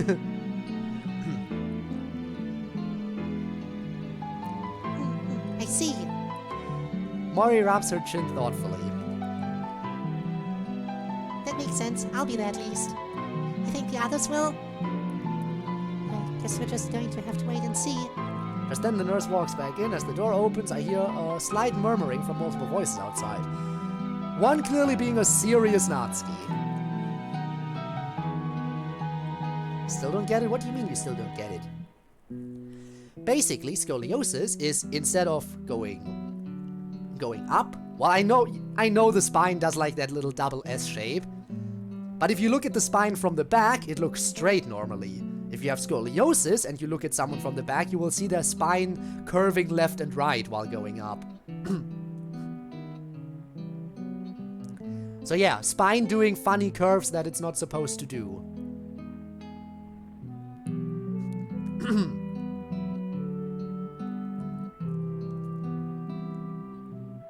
Straight, most people have it to a small degree. Yeah, but mostly it's just like to such a degree that you wouldn't be able to tell unless you look real closely. She shuts the door behind her. If you want to go early, I can authorize it. I shake my head, as does Monica. We're gonna try and have a club meeting today. It might give us a chance to talk to each other more openly. The nurse nods in understanding. I can't force you to go home, but I can insist on... What I can insist on is that you get more comfortable rest, Jesus-san. Nurse indicates the now empty bed. I shake my head and clear my throat. But Natsuki. You can sleep in the same bed as me when she gets back. There's plenty of room. Monica moves over once more and lies back down. You heard the woman, now get back to your bed and try and just rest. She then turns to Mori. If you are as grateful as I am for your assistance earlier, I think you should really get back to class for now. This place is for sick and hurt people only. Oh, right. She grabs her apple juice bottle and looks at both of us. See you at the club. Everyone has a bit of scoliosis. Nobody has perfect posture. Yes. Everyone always has some kind of health problem to some degree. As some people might say, there is no perfectly healthy person. There just are people who haven't been diagnosed thoroughly enough. And that is that. That is the absolute truth. If you think you are healthy, you just haven't been diagnosed thoroughly enough. There's always something. And that is the one absolute truth. Alright, anyway. See you at the club. She walks out, leaving me and Monica with the nurse. The nurse looks at both of us. Lay back and relax. Drink your juice too, it should help. So saying, she goes back to her desk, sits down, opens a laptop, and begins typing in it busily. You dumbass, you aren't sick or hurt. Yeah, the nurse needs to go. Exactly. Monica and I lean back, taking small drinks of our juice. I see Monica briefly pull out her phone and type something in it before being scolded by the nurse. Now finally, on a comfortable bed, I find myself starting to nod off again. I barely manage to set the apple juice down and lie further down in bed before I am out like a light. Would this make a good stopping point, or should we wait until we're out of the nurse's office? I wake up to the sound of the school bell chiming from the intercom. I open one eye and look around. The nurse is still at the desk typing.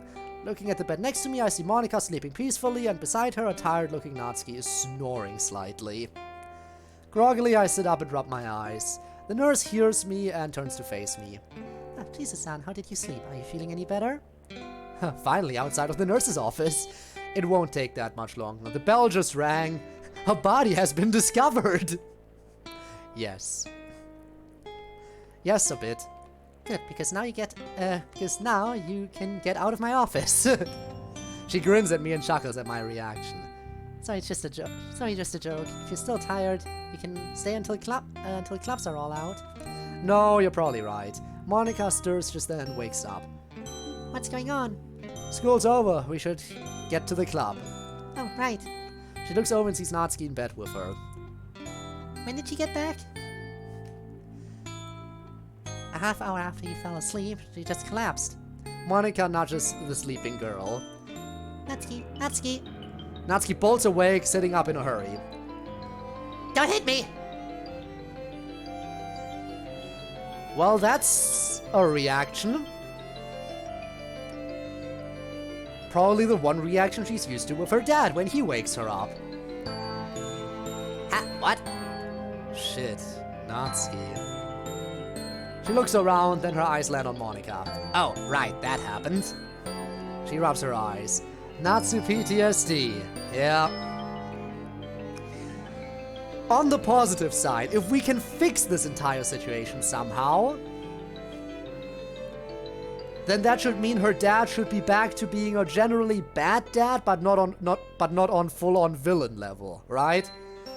We just need to make sure we get into Act 4.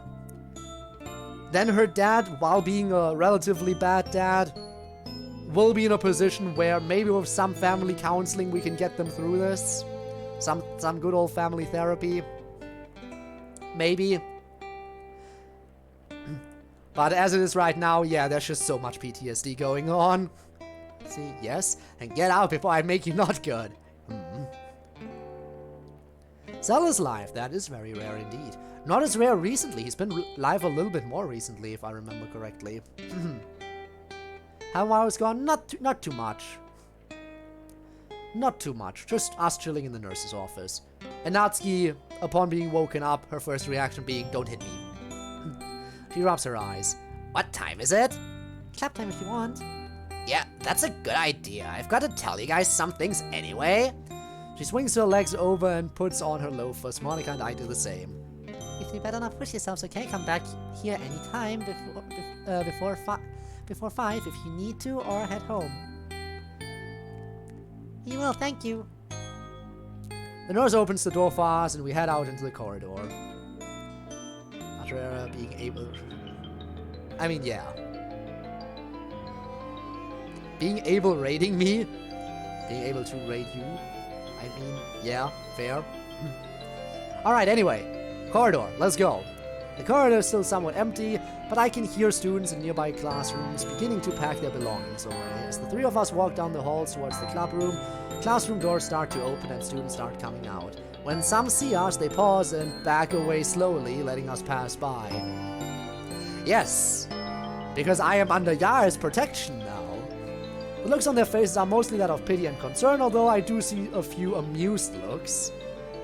Okay, or I guess it's about that. Natsuki, apparently not used to the attention, glares back at those who look at us with pity. She's about to say something when Monica pulls her back. Don't. That one word shuts her up. We continue down the hallway, heading up to the 4th floor in relative silence. Thankfully, no one follows us. No one, that is, except Kozue. She's waiting for us on the 4th floor, leaning against a window, looking out at the drenched courtyard. She turns and walks over to us. Hey you guys, heard about what happened. Are you doing okay? I had no idea it had to do with you guys at the time, so I stayed away. Monica nods somberly. You weren't hurt, just got shaken up a bit is all. Natsuki nods in agreement. Kozue looks at me next. Oh, what about you? Did he hurt you? I hurt him. No, I'm fine. Well, that's good. The 4 of us go silent. I'm not sure what else to do now. It's alright, thanks for checking on us. You're welcome. Another small, uncomfortable silence permeates the empty corridor. Kozue wrings her wrist uncomfortably.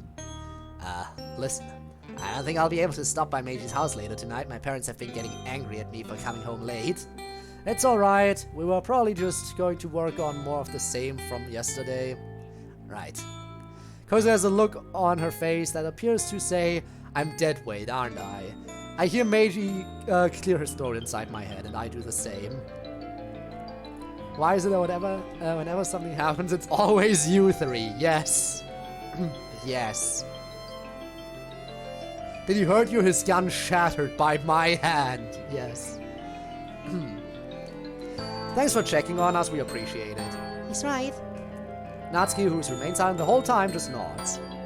Well, with what I know now, I had to. I'll see y'all later. With that, Kozue passes us quickly and heads down the stairs. The 3 of us watch her go for a bit, then continue towards the clubroom. Finally, we reach it and open the door. Next time on Doki Doki World of Dreams, we will open the door. And we will see if there's a Yuri in there or not. We're gonna find out very, very, very soon. And by soon, I mean in a week. What do you win? Nah, I tread him. Ow. But did he firmly grasp? We'll see. Anyway, as I am gonna wrap this up now. Double saving. Yes, I want to quit. I will say one more thing. Beat me to it? No, we're not going to open it that way. We're going to open it very forcefully. Now, the one thing, as I look up to the raid target, the thing I was going to say earlier, right? Before I was like, maybe not go off topic again. As it turns out, remember a while ago I talked about, I think I talked about it on stream as well, about me signing up for some CBT? I just got an email. I think I got it yesterday, actually. I was selected. Hooray. I've done it. I am selected for closed beta testing. I have been selected for the closed beta testing of a new game by the Danganronpa devs.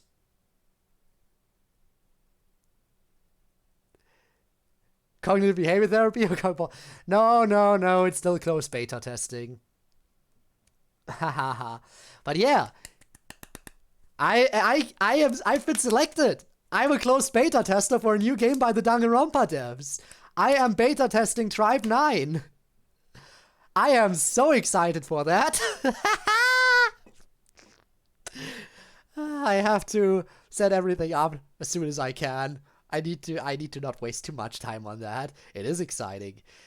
While it might be a very different game from Danganronpa, just the fact that it's made by the same devs and everything you already know I'm excited for it. Plus, I watched the Tribe 9 anime, so being able to playtest the Tribe 9 game, I mean, I already know a bit about the world, you know?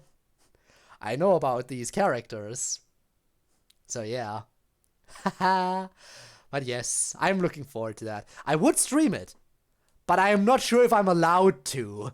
And I don't want to mess up anything, so I will probably, unless I could play it on Discord technically, I think. I could do my closed beta testing in a Discord voice call or something. I don't think there would be any harm in doing that. Maybe I'll do that, maybe. You could ask. Yes, or I could not. Please rate me. Oh, look at you begging all of a sudden. Get my interesting anime. Yeah, some of them really could. You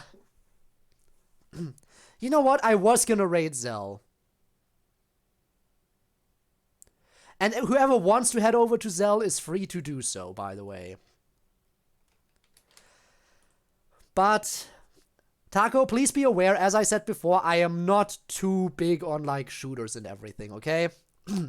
Yeah, I'm not too big on shooters, so I'm not sure how long I'll stay around for that. But for your belated birthday, and because you are really just starting out, I'm gonna give you this one. Alright? Good. So, anyone who's willing to accompany this raid, please go along with it. You're gonna get extra channel points just for being there for the raid. And you know, if you do enjoy what you see, you're free to stick around on Taco's channel and maybe leave a follow.